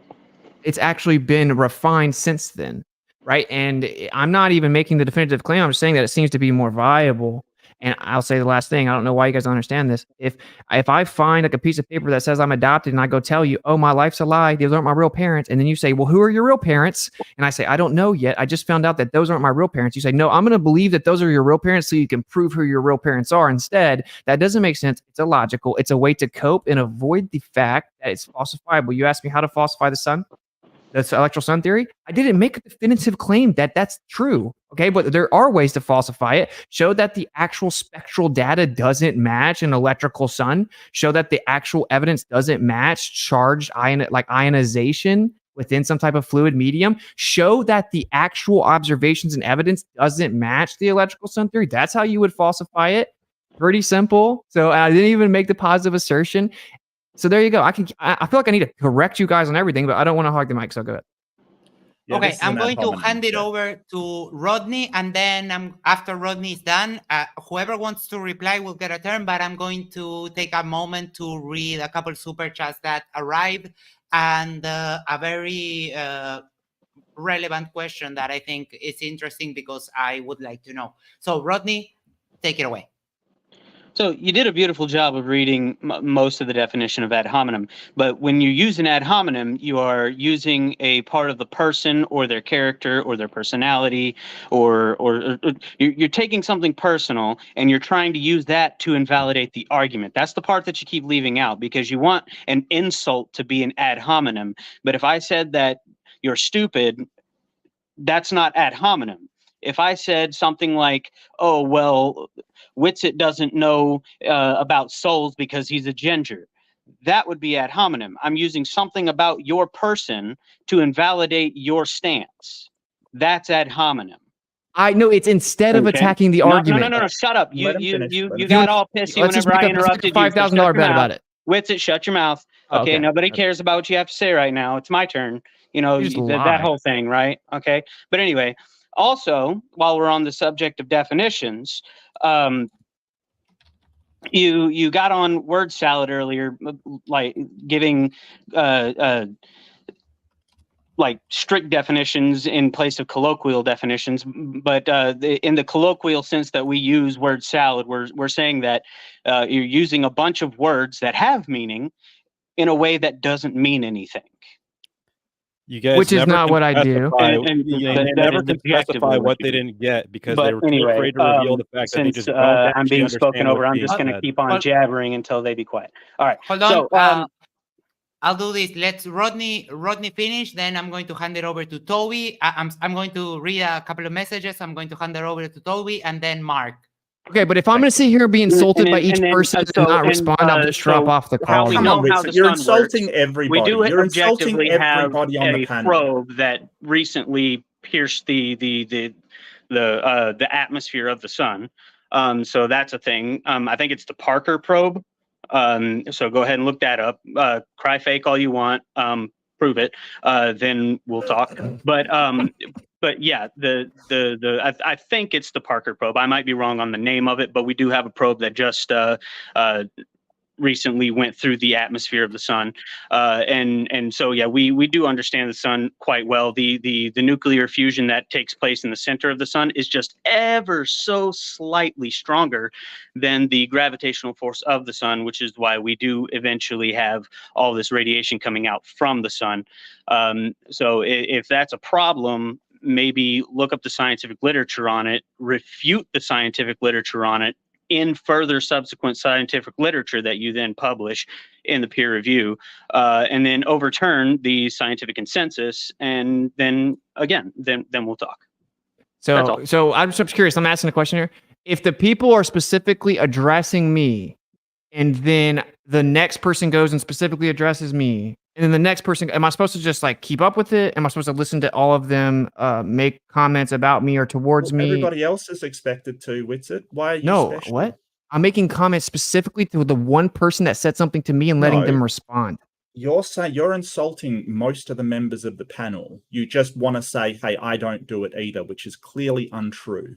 So yeah, keep up with it. If you're expecting everybody else to do the same, I'm just then gonna you drop do off. it. You guys can have a little circle jerk. I'm not gonna sit here and listen Oh. Any of to you guys people out lie by about me name, back to back. Hey, please. I've been trying to control. I've been trying to be fair and give everyone a fair chance. I know I'm not perfect. I'm kind of really new at this. This is like the third show I've hosted. So if there's any lag, I will take full responsibility on that. I'm going to read a couple of messages, and then Toby, stand by because you will get your turn next. Pseudonym strikes again with a $5 super chat. Thank you very much. If we're talking MDD debate, did MC Toon agree 8 inches per mile is a thing to argue curvature, or is this dishonest enough? MC Toon is wrong or not? Come on. From what I understand, and I will, we can go around the panel and give a short answer to this so we can all get a fair turn.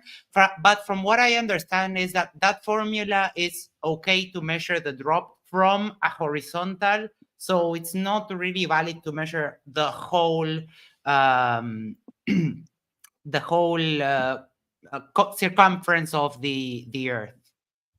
Let's go and do a quick response if anyone wants to address this. Dr. J, any thoughts? You probably don't want my thoughts on any high or low level math. I was good at math one time, but I quit after high school. Dr. J is just the best. Thank you for being here, Dr. J. Rodney, any thoughts on this super chat? Nothing exactly specific. I don't think that there's anything I could add of substance to that. Sorry. No problem. Billy, any thoughts? I'm gonna let it be. Oh, what a good song. Mark. Yeah, so what MC Toon actually said was that 8 inches per mile is a good measurement without taking any other factors into account. I know, indeed, from looking at the things, that you can sort of estimate 8 inches per mile over short distances. I think over, I can't remember the amount, 100 miles, it becomes inaccurate because there's a better calculation for the curvature of the Earth that isn't 8 inches per mile. And it doesn't take into account any of the other factors that go into it, like refraction or any other physics that might be happening at the time. Thank you very much for your answer and keeping it short and sweet. Rex, what are your thoughts on this super chat that Pseudonym sends? And he's back at it again, I see already. Thank you very much, Pseudonym. Rex, take it away. Well, it would be fascinating to see how big the world really is with long distance observations, if it were a ball. But yeah, I don't know. The 8 inches per mile squared, I have not done it myself, but I'm planning on it. Thank you very much. Toby, any thoughts? Yeah, I mean, I think that for the globe model, that's supposed to be accurate up to thousands of miles, was my understanding. Like very accurate with a pretty small margin of error. But yeah, it's crazy though. We wouldn't have to calculate that when we go to measure it. We have to calculate in that geodesic. So it's funny we can't actually just straight up measure it without applying a second layer abstraction to it. Thank you very much for also keeping it short and sweet. Witsit, take it away. when it comes to the physicality of Earth curvature, refraction is just a non sequitur. So when you say like, yeah, that's it, if you don't take into account all the other variables, what? No, we're just talking about the rate at which the Earth supposedly curves. So refraction is just a diversion to stay away from actually testing it. And of course, it's accurate up to over 1,000 miles, and the lack of accuracy actually benefits the globe. It actually is in your favor because it is less curvature. And I'm glad that we all agree that it took us till 2024. The Globers now agree that the propaganda piece by Professor Dave that got millions of views propped up and prioritized by YouTube that made fun of flat earthers for being stupid, not understanding that you can't use that equation because it's a parabola and flat earthers are so stupid they don't understand that he was actually just wrong, spreading blatant misinformation viewed by millions of people. And actually he doesn't understand basic geometry and how we can use up to 1,000 miles. So yeah, of course it's correct. It's not our math. It's the Earth curve calculators that are officially published online. Yes, that's how you test the Earth. Yes, they just beg the question, reify the R value, and then move it around and say that nothing can falsify the globe because light could bend around it infinitely. We get it. Thank you very much. Isa, any thoughts on the super chat? And let me remove the prompt so we can see you. There we go. Thank you all. I think what I would like to see is what the formula looks like. As I said before, I was a special ed teacher and I actually taught math. I taught algebra. And something that's really helpful in teaching math is showcasing how the formula works, how it operates. Let's see what are the results that we're expecting to prove a certain kind of argument. Let's put it through the formula, see what our results are, and if the results fit, then then we can sit. But I think that that would be helpful. So with this type of question about the 8 miles per hour, what is the expectation? How do we prove what is our end result? How do we know? How can we prove that this model is either globe or flat? I think that that would be helpful and useful in this kind of dynamic, personally. Thank you very much. And we're going, no, hold on. I have a couple more. Oh, Pseudonym has been really busy today. He gives you some props. Dan Whitsitt, you're trying tonight against 90% boldness. Fair enough. Pseudonym is really active today. Whitsitt, FL disclosures can define their heads. Come on, Pseudonym. Yeah, they're just ad hominems. Why do you have to bring my boldness into it? I'm trying to be as fair as I can. We can have a laugh, but after a couple, it starts to get old. It's okay. It's the best argument Pseudonym's got, so For Globers, does gravity attract another gravity? Globers of coming either weak or playing innocent? Is there centrifuge or not? Does helium, I'm not sure what you mean by there. If you want to send a regular chat to correct me on this word, just send it over and I'll keep an eye out. I can try to answer it. Go ahead. Yeah, gravity doesn't attract another gravity. Its mass attracts mass. Gravity is the phenomenon of the attraction between the two masses. So I don't know why. Is there a centrifuge? A centrifuge is the another pseudo force that a spinning thing will have, because of the way physics works. It will, things will maintain their momentum and head towards the outside. So I'm not sure. Helium is second on the periodic table. I'm not sure what pull force mean, but no, it's second on the periodic table. Yeah, I'm not sure what he means by that. There's obviously a language barrier. He's talking about does helium get pulled down? Does mass attract mass? And if helium has mass, why does it not get pulled down? And is there centrifuge or not? I mean, it's pretty. Oh well, it's the difference between because things with more mass go down, helium is pushed up because it's got less mass than say oxygen and neon and all the other nitrogen and stuff like that. Hey, Mark, can I ask you something? Sure. Does mass attract mass, or does mass bend and warp space-time? It's one's a phenomenon of the other.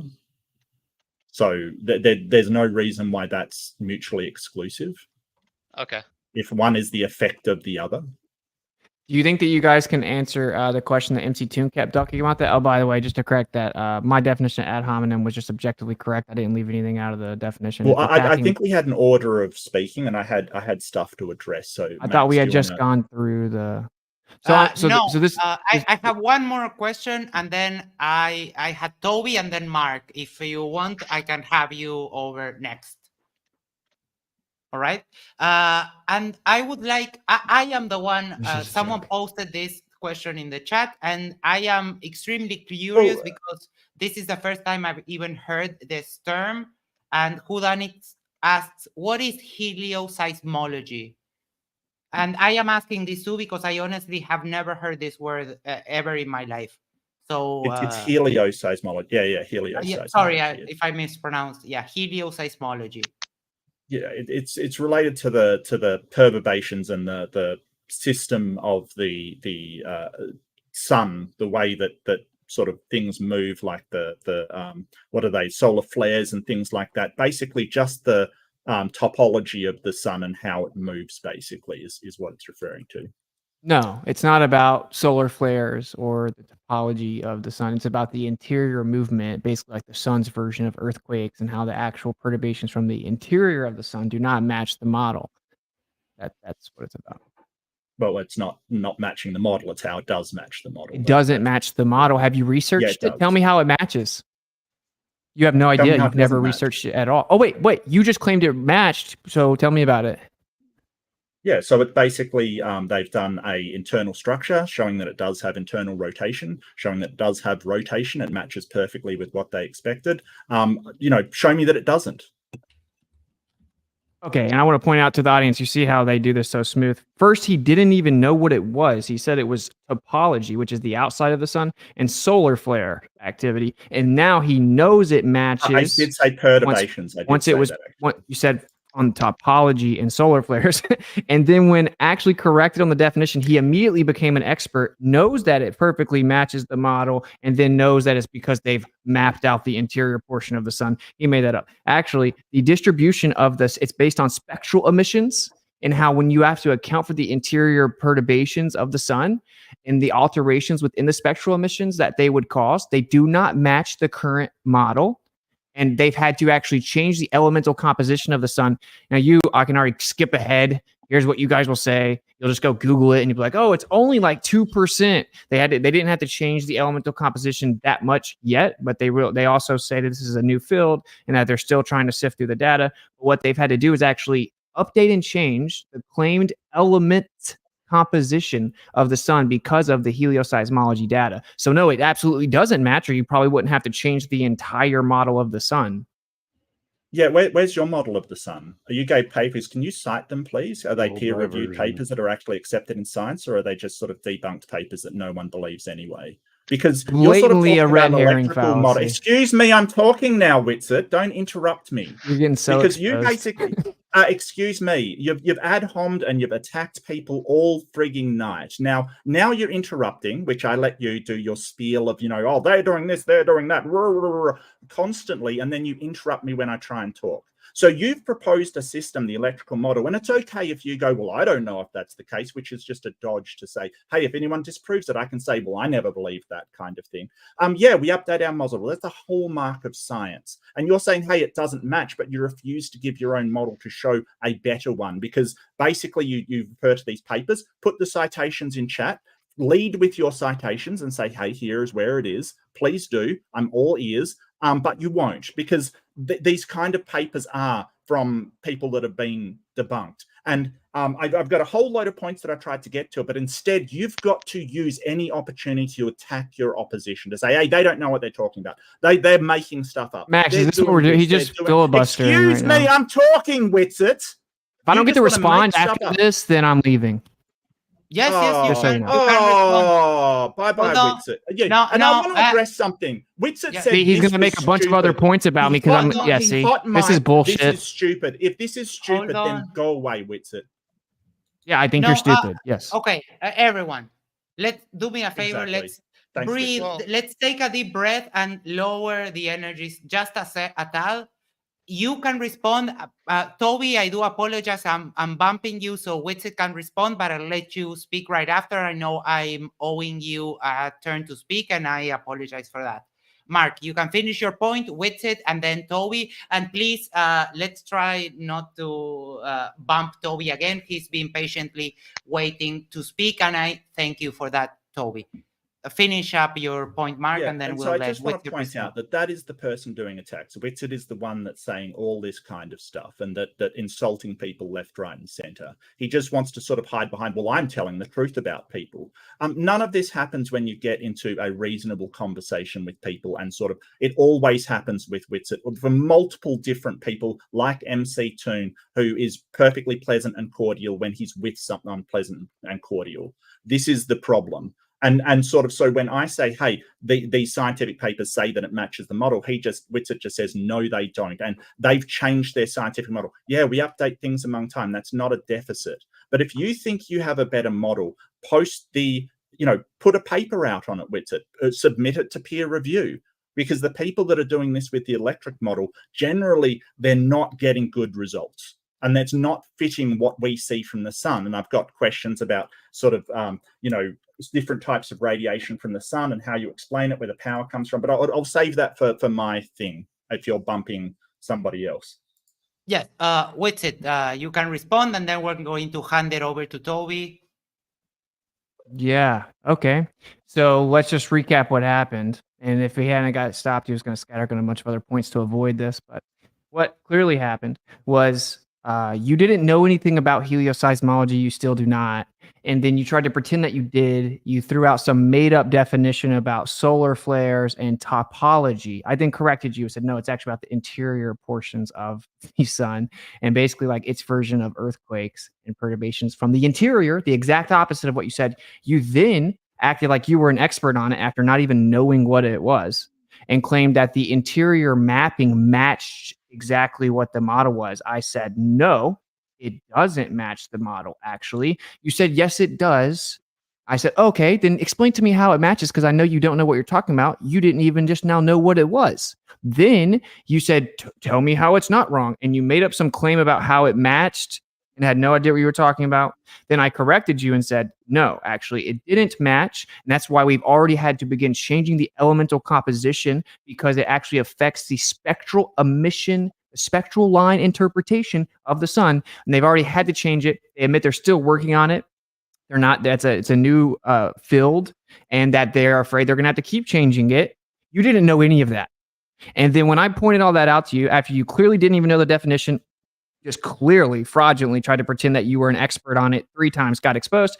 Then when I called it out with specificity, you then said, where's your model that's better, which was a red herring and a diversion and shifting the burden of proof. And of course, if you were paying attention, you would know I already pointed out that it explains the spectral line data better. So if after that I then say, oh, helioseismology has shown that your spectral line interpretation doesn't work, well, let's put 1 and 1 together there. The electrical sun theory explains the spectral line fluctuations and the actual perturbations inside the sun better than the current model that actually had to change the elemental composition to explain it. Okay? So you said that you've looked at it, and these papers are by people that have already been debunked. You've never read the papers. You don't know what you're talking about at all. That you just preemptively dismiss a paper you haven't read because that's what Glovers do, because it's a belief system. If you actually would read them, then maybe you would know what you were talking about. So there's the summary of what actually happened. And I'm going to correct this at the end here. I was objectively right about ad hominem. Obviously, it's attacking the person instead of the argument. You try to say, no, it's trying to discredit the person's argument by attacking the person as if that was something different than what I said. I just read it from Texas State University verbatim. It's irrelevantly attacking the person instead of the argument. If I say something like, well, obviously these guys don't understand logic, let's break it down, and then I make a specific argument, that's not an ad hom. Please do not use fallacy accusations if you don't comprehend what they mean. All right, and then I'll pass over to Toby. Toby, thank you Okay, for citations, please, in the chat, Witsit, in private chat, citations, please. Thank you. Toby, thank you for your patience. I really appreciate you holding your ground, waiting for your turn. Take it away. What are you thinking right now? Go side. Yo, thanks for finally modding a little bit. I appreciate that a lot. I just say it's been kind of frustrating. It's sad. Like I heard one of you say you just can't be bothered. Apparently, you just don't care to know if you've been lied to. One of you said you refuse to even entertain flat Earth or geocentrism because there can never even be an argument, quote unquote. That's just like self-thought censorship, man. That's a scary place to be. I would really evaluate the way your brain's functioning if you're censoring your own thoughts like that. But moving on, like, you guys use word salad as a self-defense, and that's really sad because it usually means you guys just don't understand, is what I've come to realize. If you guys did understand, then every single time that you said that he was using word salad, you'd be able to specify the words that he used incorrectly and how he was using them incorrectly. But you guys never do this. I've never heard anyone be specific like that, say which word he used wrong and why it was wrong. I've never heard anyone properly explain it. And as a matter of fact, when someone does understand him and then you guys come along and say that it is word salad, how do you think that looks to the person that understood him and understood it succinctly?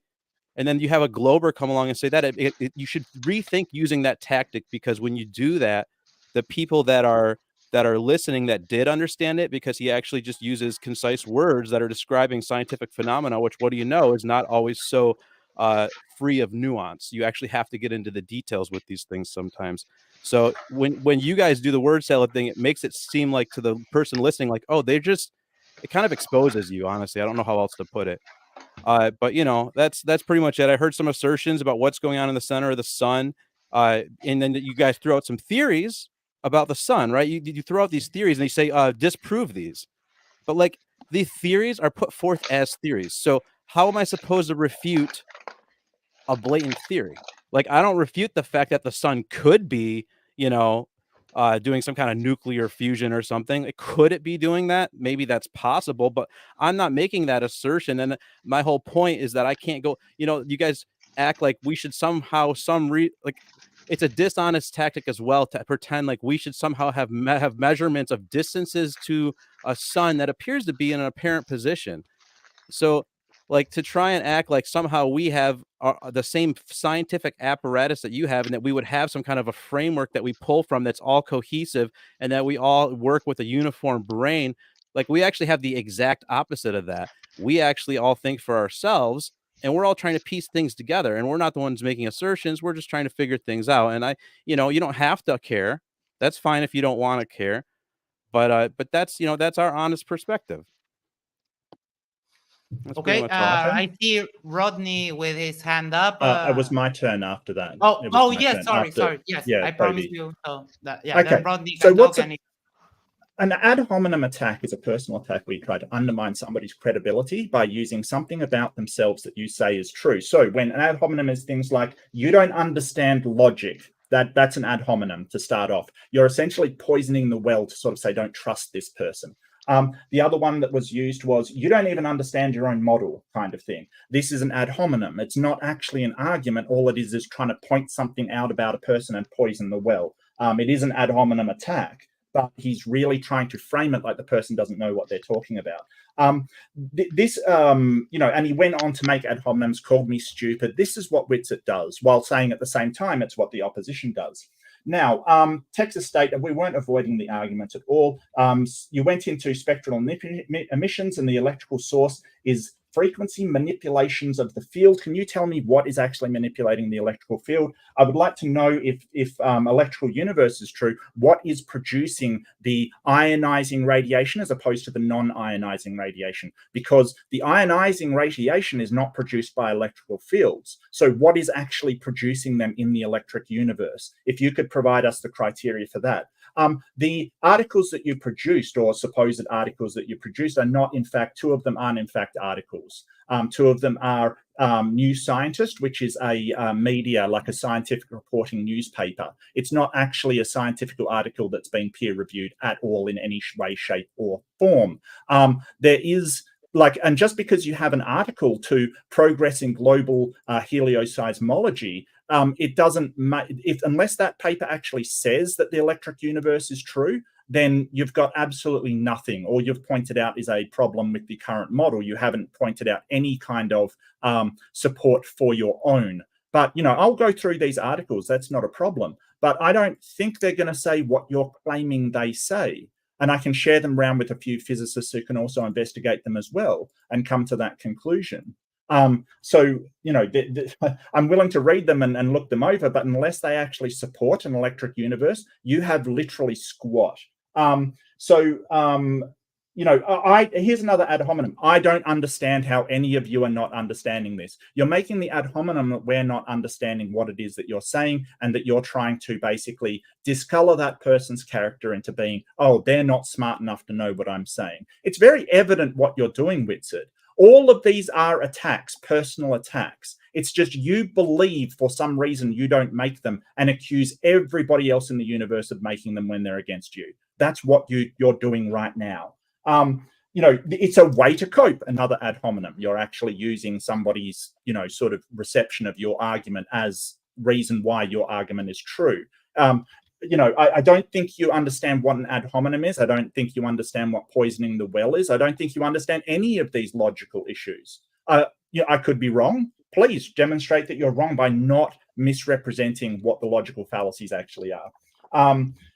You said that spectral data does not match observation. That's a positive claim. Can you explain how spectral data does not match observation? Because the spectral analysis of the sun brings it into line with nuclear fusion, nuclear synthesis. So if it is not fusion, and we know that ionizing radiation is being produced, can you explain, A, what the power is that is powering the field, the frequency manipulation of the field, and B, what is actually causing the ionizing radiation to be released? Oh my God. So you say so many things. So this is why it's yeah, because I have to address all the things you just scattergun, right? All of this was your things. No, they were me responding to all you things, and now I'm going to expose all of them off the top of my head. I don't have to write them down. So here we go. Ad hominem, I'm going to read the definition for the third time. This fallacy occurs when instead of addressing someone's argument, you irrelevantly attack the person or some aspect of the person who is making the argument. So if I didn't specifically address your argument with specificity and present my own argument, and I only personally attacked you, that would be an ad hominem. If I say, clearly you guys are not applying logic, and then explain specifically why you're not doing that, that isn't an ad hominem fallacy.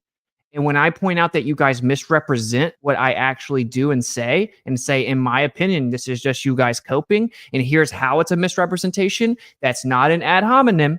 And you're going to try to, what you're going to now do is try to just double down on it. I just read it straight from a university. It's when instead of attacking or addressing someone's argument, you attack the person. That's a fact. I don't know why it is we have to keep playing this game.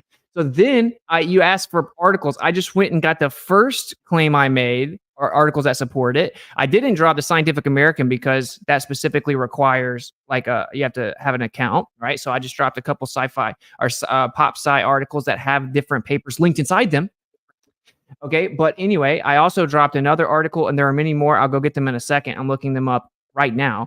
And I never claimed that those papers supported the electrical. I never claimed they supported the electrical sun theory. What a desperate attempt to say, oh, wow, this doesn't support the electrical sun theory. You have squat. When literally they're invoked to support the first part you're denying, which is that it showed our elemental composition, specifically of hydrogen, was wrong when we started doing helioseismology studies in around 2015. And we really noticed it around 2017. And then in 2021, we noticed it even more. So you're ignorant on the subject. You don't know what you're talking about. That's just a fact. So stop trying to switch everything around.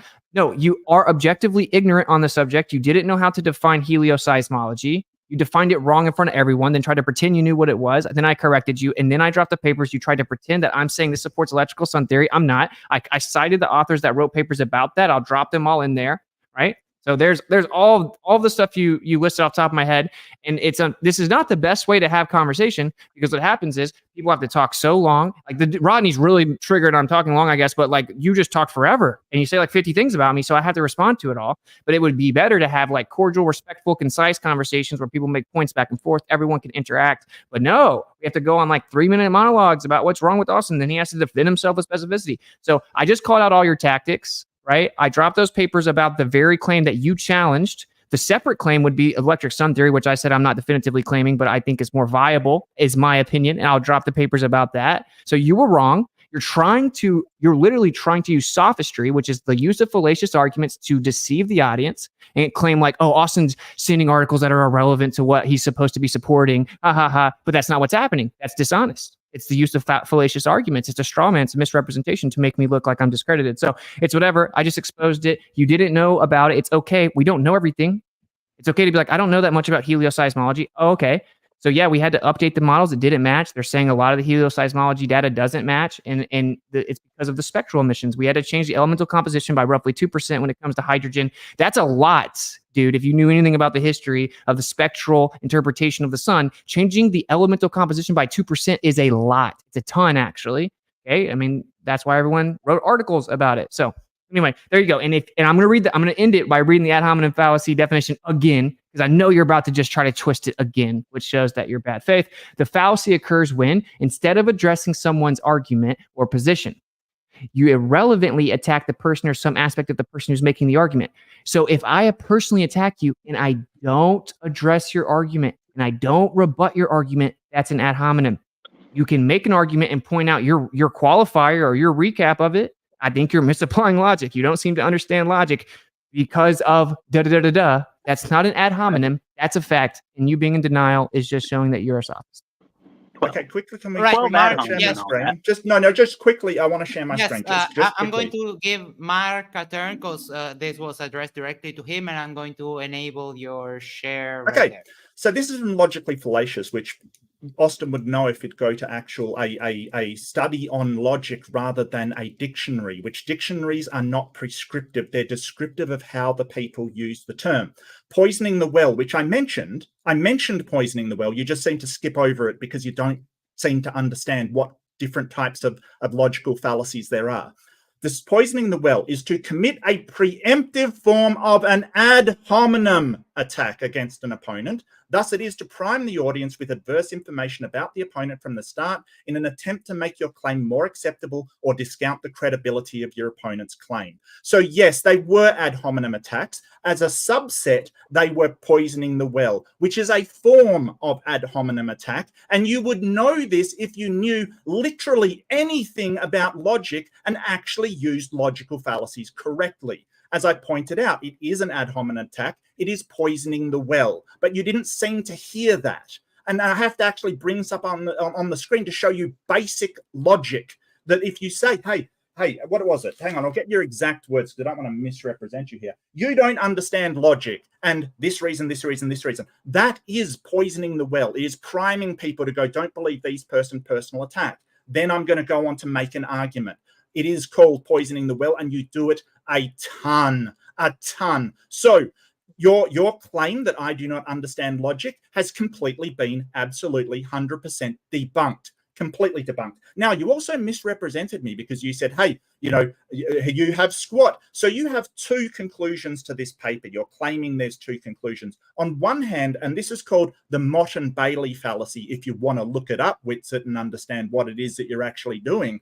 The Mott and Bailey is when you have a stronger position and a weaker position, and then you conflate the two. So the Mott, or the keep inside, is the stronger one. So your stronger one is kind of, well, there's some problems with the model that we have for the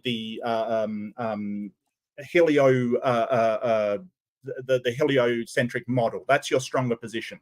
But what I asked you was a paper supporting the electric sun theory.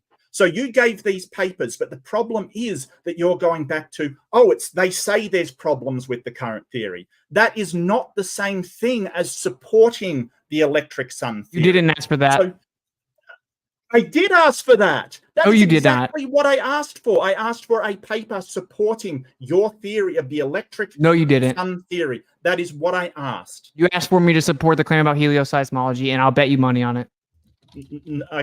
Okay, Whitsett. Yeah, just. Well, do you have a paper supporting the electric?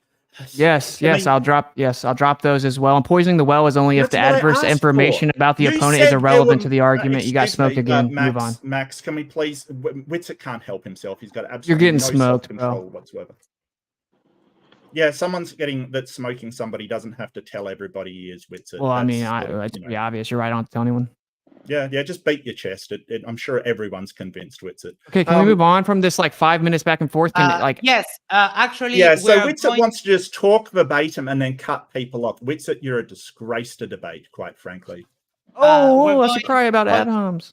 Hold on. Oh, why don't you leave and in tears, Witsit, like you usually do? Hey, Like Mark, seriously. please. Let's bring it down a notch. We're going to go around the panel, give our final thoughts, and we're going to wrap it up for tonight. We're going on 2 hours and 5 minutes. I want to thank every one of you for coming here, taking the time to hang out with me at the after show. I hope that I made you feel welcome, and I do apologize. I do apologize for any shortcomings I may have as a moderator in the after show. I'm kind of new at this. I will get better, I promise, but I do thank all of you, and I do appreciate all of you taking the time to hang out here with me and with the Matters Now team. So let's go with Dr. J, final closing remarks, and we'll take around the panel. Let's try to keep it short and sweet, please. So it's 4:30 a.m. where I am, and I need to get to bed. God damn. I'll try, Well, Max. thank you, Max. Thanks you so much. That's a Herculean effort, mate. I do have a few thoughts. I don't know anything about Shintoism, and I don't care. But if someone were on the panel, I'd be really interested to talk to him about Shintoism and have him tell me about it. So when I ask flat earthers to tell me about their thing, I don't care. They could be right, they could be wrong, but I usually don't get anywhere. I can't prove them wrong, right? I'm unable to argue this with anybody. Maybe you could have me and Issa argue about it just to laugh at us. I don't know. Maybe I'm being unfair to Issa in this situation. But I'm just like curious what a flat earther thinks about the world and the sun or whatever. And I'd really love to be able to do that sometime. I'm just curious. I can't out argue you or tell you wrong or prove my model or prove yours wrong. I just like always curious what flat earthers think. I'd love to be able to do that at some point to try to learn what flat earthers think just for fun. I don't believe in Shintoism and probably never will, but I would be cool with learning about it. So anyway, that's kind of the perspective I come from, and I always I never get too far. Sometimes because of flat earthers, but honestly, sometimes it's the Globers too, because I just don't, there's a lot of people on the panel. But anyway, I'd love to be able to do that. Thank you very much, Dr. J. We really appreciate you coming here and hanging out with us. Rodney, final remarks. Please try to keep it short and sweet. I mean, I guess I could just say that I'm so thankful to have Austin Witsit here to tell me what I think and what I believe and what I know and what I am, and just be all up in my head and really just pull it all out of me and really just expose me. I'm really thankful for that. Just so glad that could happen tonight. But I guess going all the way back to what this is about, the debate between MC Toon and Nathan, I really didn't get anything new from the flat earther side. It's all, as has been said, recycled arguments that have been disproven time and time again. There was nothing added to the flat earther side. And I guess I could say the same thing about the globe earth side. There was nothing more said that hasn't already been said to disprove the flat earth whatever delusion, lie, imagination, whatever you want to call it. It hasn't changed in however long the argument has been going on. And so it seems to me that this really is a done deal, and it just serves to keep repeating itself. Thank you very much. Billy, final thoughts. Again, I didn't really hear anything new, but at the same time, unless I hear something new, I'm not really going to change my mind about either way. But I definitely was at one point a flat earther at one point in my life, and then I decided to change my point of view, and that's all I want to say about it. I don't want to say anything else about it. Thank you very much. I completely forgot about this super chat. Libel sends us £5. Why would it be kept a secret if the Earth was flat? I don't see a reason for it. People believed this for hundreds of years. Any other reason other than 666s? So if you want to add this as part of your closing remarks, Libel, I'm so sorry I forgot. I forgot about this chat with the whole way this conversation went. I do apologize, but we'll try to have this question addressed. And I thank you for your £5 and supporting the channel. Mark, Yeah, I like the debate. I like Nathan. I like MC Toon was fantastic. I think Nathan got absolutely sort of demolished, but that's generally what happens. The after show was fun. I really enjoyed it. Thank you, Max, for going so late. I know it's really hard, but I appreciate it. I really do. So there was a lot that wasn't addressed that I brought up. That sort of what causes the field manipulation wasn't addressed. What actually causes ionizing radiation from the sun if it is purely electric was never addressed. I do concede, like I am getting in the chat, I am getting the papers for Electric Universe, which is actually honestly what I asked for sort of originally. But I do notice some of them are from catastrophism.com, which I don't think is a reliable source. But thank you for providing them anyway. I'll certainly, look at them, and maybe I'll get a physicist on to look at them with me. That would be great. So I think that if I can find a physicist to debate Whitsitt, I think he should find him. I wonder if he would like to do that, because I can certainly find a physicist willing to have that debate about maybe whether the sun's electric would be fantastic. What do you think? I do. I welcome all the people that have an academic reputation. They're typically more intellectually honest.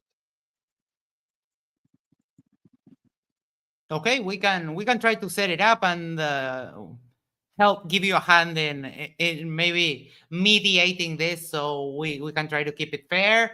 I'll hand it over to Rex. Any thoughts on Libel's question and your final remarks, please? And Rex, thank you for coming. First time I've seen you around. I'm absolutely, that car is so gorgeous. I enjoy looking at it all night. But thank you for taking the time and participating in the after show. It was you brought some insight and some other perspectives that we really liked. So thank you for coming, Rex. Yeah, totally. I would say, for me, the contradictions within the heliocentric model, if you look into it, like, what do you believe? How fast is the Earth moving? How fast is it spinning? How fast is the sun moving? And you look into all the claims of the heliocentric model and just question them. Like, is this really happening? And for me, I have never heard this from any debate, was the idea that the sun is spinning on its own axis, which we look at the sunspots on the sun to determine how fast is the sun spinning on its axis. They tell us the sun is revolving every 25 to 35 days on its own axis, and I don't think that's possible if it's undergoing nuclear fusion. And I didn't mean to hijack the conversation. I know, I asked McToon about that, and he said he didn't know. Every MC globe Toon. Earth, yeah, Rex, don't feel bad. You didn't hijack Sorry. any conversation. You're perfectly fine, and we really appreciate your contributions today. Thank you for coming again. Go on, please. I didn't mean to cut you off.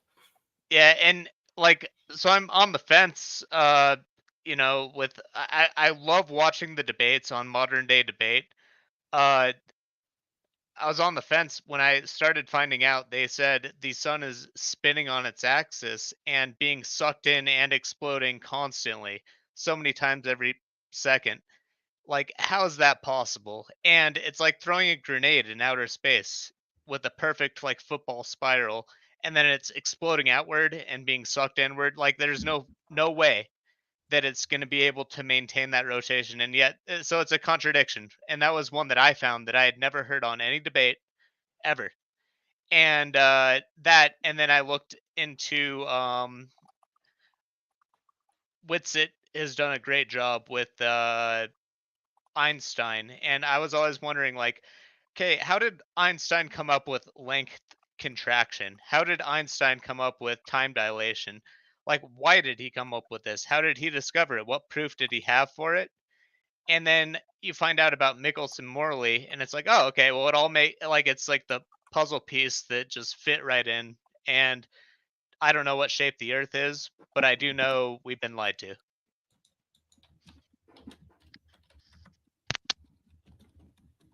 Okay, thank you very much, Rex. I'm Toby. If you want closing remarks, and if you have any thoughts on Libel's question, feel free to address it or not. It's fine. Go ahead. Sure. Yeah. Real quick on the question. I mean, there's a million reasons. It could be that they're trying to hide land in the outer circles. It could be that they want us to not believe in God so that they can trap our soul or something. It could be just simply for psychological control. Once you let go of the idea that the ground beneath your feet is moving and that that there's like a ball that you live on, and that everything's infinitely disconnected, and that you realize that actually there's an ether, a background medium, and everything's actually connected. Once you let go of all that and absorb the flat stationary ground beneath your feet, it's actually quite grounding psychologically. It's very good for you. But so yeah, moving on from that, because that's just it destabilizes you. It creates nihilists. So, and nihilists are not anything that the government has to worry about or that people in power have to worry about. So moving on, I never had looked into the helioseismology thing before tonight, but I did a quick pre-search, and Austin's right. And it's funny how it's always like that, right? Like you guys like start arguing with him, but there's an interesting, I found a Knowable magazine article covering it. It's called An Elemental Problem with the Sun. And I know that's not a paper, but the article is a good explanation of kind of what Austin was laying out. But that that article references a Swedish paper called the Chemical Composition of the Sun. And that in that paper, they say verbatim, particularly noteworthy findings are significantly lower abundances of carbon, nitrogen, oxygen, and neon compared to the widely used values of a decade ago. So there you go. And this is just another example of how everything in your guys' model is always ad hoc. It never makes predictions. Like that was not a prediction that your guys' model made. That's something that you guys had to absorb as an ad hoc post-diction after the fact. After you found out you're wrong, you're now going to try and use that to say why you were right. But anyways, and on the topic of having a PhD or someone qualified to actually debate Witsit, that would be awesome. But sad to say, they usually don't do it more than once, and they always seem to run, man. Like, and now MC Tunes running from Allen, they seem to just all be afraid of us at this point. But you can pretend this is just a Shinto religion because the implications are too major, and you'd rather stick with the lie than let your worldview shift. And I can't blame you for that, because honestly, it was really nice to be ignorant. In a lot of ways, it was really nice to be ignorant. But if for anyone, so to close out, if anyone's interested in unwinding pseudoscientific nonsense like relativity and 7/6R magical refraction rates that make things bend magically around a curvature, then you can come talk to us over at Ether Cosmology. We're on YouTube, we're on Discord, ethercosmology.com. I'm going to be building out more of a website soon. But yeah, and also thanks, Max, so much for having us on and for hosting. That's all. Thank you for coming. It's always a pleasure having you here, and we appreciate every time you come around. Austin, final remarks, and if you want to address the question. Yeah, I mean, I think it's obvious if you haven't figured out why they would lie. Land is super valuable, resources are super valuable. There's a finite amount of land. The implications of a geocentric position philosophically are quite wide, and everyone that's ever really created the current heliocentric model knows that.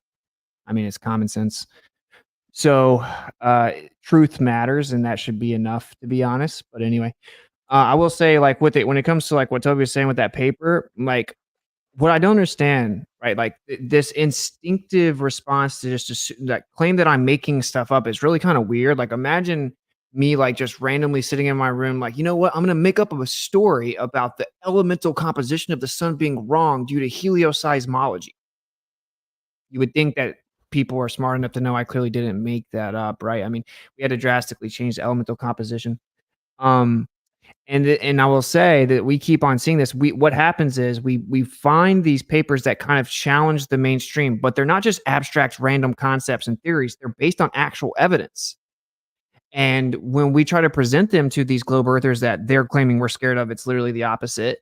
Then they never research them, they never study them. They all just repeat the same script. Oh, that's just some quack. Oh, that hasn't been peer reviewed by enough people. Oh, well, there's someone that disagrees with it online, therefore it's wrong. They just never read it, never research it. I find it weird, right? Because we not only research those papers, we go read all of the top level critiques of those papers, and we know how to represent it on your side better. And how whenever you detected linear motion with interferometry with Ruan Wang, people don't just say nuh-uh or say what McToon said in the debate. They say, oh, well, if you invoke absolute space and create a cylindrical coordinate system, then you can try to explain it within relativity, which of course doesn't explain anything because you can't have absolute space. And they admit that's a problem. These are professors in the fields that we're talking about. So anyway, in closing, bro, the reason that flat earth is going nowhere and you guys are doing nothing whatsoever to stop it and it's only growing is because of stuff like that. There's one side that's diligently researching everything and finding the discrepancies, and then there's another side that's just gaslighting and telling you that we don't know what we're talking about and just basically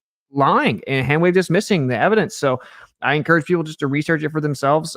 It is what it is. If flat earth was so stupid, you probably wouldn't obsessively try to debunk it for 8 years. It would have never even been a thing. So I think we all know the truth is that we know. And last thing I'll say, 2024 is going to be a rough year for you guys. We're taking away satellites.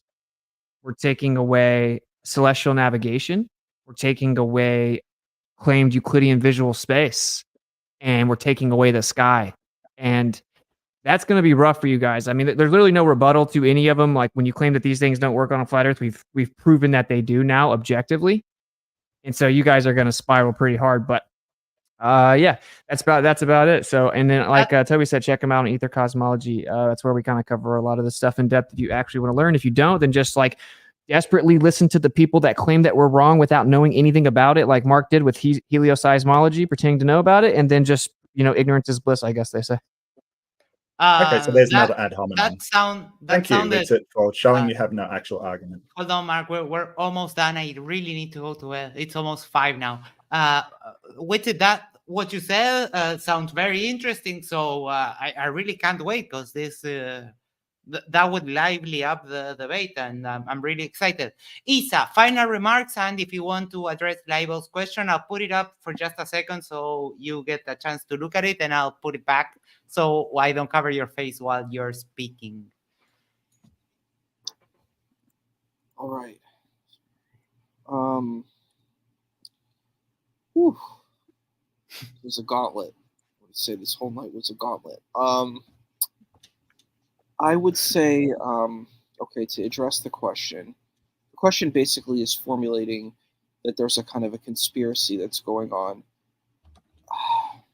I'm going to be very frank. When I read this, it sounds like it's not really fairly looking at the other position. It's sort of gaslighting.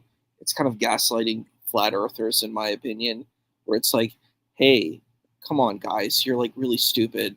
Look at this situation. It can't be, this can't be real. If it was real, your Illuminati stuff, all that stuff is fake. Like, why would they hide this? And I think that's, in a sense, sort of poisoning the well. That's the way when I read this question, it's filled with a bias, and I don't think that's really helpful in engaging this type of situation. That's just how I personally read it. Maybe there's a different intent, but that's kind of what I felt looking at it.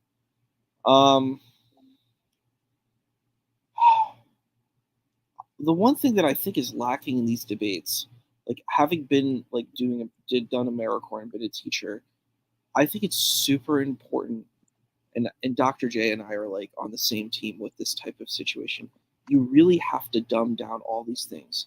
Act like we're like children and don't know anything about this stuff. Come into this space where you're like, I don't know anything about it. But every time I come into these debates, I feel like I'm coming into like, I don't know, like a physics class, and I'm like 3 weeks or 3 weeks late to class, and there's all this stuff that's been covered in the class, and you're coming in and you're like, okay, what's all this information? I have to research all this information. And I think So like when I debate, every time I do this, I explain every single thing I'm talking about. I try to make it really, really simple because I think it's not really fair to have this like highfalutin type of conversation and then you're like really excluding everyone else from the conversation by saying I'm going to use all this like language like for example, I heard this concept ether being used over and over again. Ether can mean multiple things. Ether was also kind of like a drug that people used, to kind of help, like, what is it called? Like, calm the person down. It's like an ancient type of drug that was used. Sedative. A sedative. Thank you. That's the word I was looking for. Thank you. I'm really exhausted. Sedative. And I think it would be really, really useful to like, let's have this terminology. Let's define. And I liked when Whitsitt explained when he said, okay, we're going to talk about ad hominem. Let's break it down. And then Mark said, I'm going to define what it means. That's the kind of stuff you need to do in these kind of debates. I really felt that was lacking on both sides. And I agreed with what Dr. J said. It's hard to be invested. What am I investing myself in? I'm 4 weeks away to the class and you're just talking about all this kind of stuff. How am I going to be included? How are other people going to be included into this conversation? That's super important that you like say, I'm going to create, and it's difficult because you have all these out, you have only a limited amount of time to communicate this narrative. Okay, maybe focus on like 1 or 2 concepts. Don't talk about 20, 30, 40, 50 concepts in the conversation. Focus on like, yeah, let's say 3 to 5 concepts. Hone in on that. Say, okay, let me deconstruct what these concepts mean on both sides. And then I think you find what the common ground is, find where the differences are, and then we can have a really deep dive conversation. I think that would be really helpful, I think, for majority of the audience, instead of being like, hey, I'm in college class, 4 weeks late, no idea what's going on. I think that would be better for everyone, personally. Thank you very much. I'm going to put you all in the back room just for a moment so I can close out, do some light housekeeping before I go, because I really need to go to bed. So another after show, another debate. Today, the debate was really, really cordial. It was really good. I said that we had a delightful debate during the stream many times. I want to thank everyone in the panel who took the time to hang out with us. That's what the spirit of the channel is about. I know it got a little heated. I do take some responsibility for that. My moderation skills are need some little polishing, but I do think that we had some interesting conversation, and we are we're trying to foment that, to foment an environment in which everyone can feel safe and come and express their ideas without personal attacks. Tomorrow, 9 p.m. Eastern Standard Time, Tell Me That Story show. I Killed Earl, Isa, and myself. We're going to talk about weird mythological, I can't even speak right now, weird mythological creatures from all over the world. I have a very nice collection of those, and it's going to be a really fun show. So if you're free, come along and have some fun with us right here on Matters Now, where your voice matters. Behind the scenes, we're working on a new promotional commercial for the show, to one which I made the music for, and it's going to showcase everyone on the team. I think we pulled a very nice commercial, so be on the lookout for that. Please like, share, subscribe, consider becoming a member. I want to thank everyone who sent a super chat today, and apologize to Libel that I almost missed her super chat. Thank you very much for coming, and we'll see you on the next show tomorrow, 9 p.m. Eastern Standard Time. Thank you very much, and have a good night.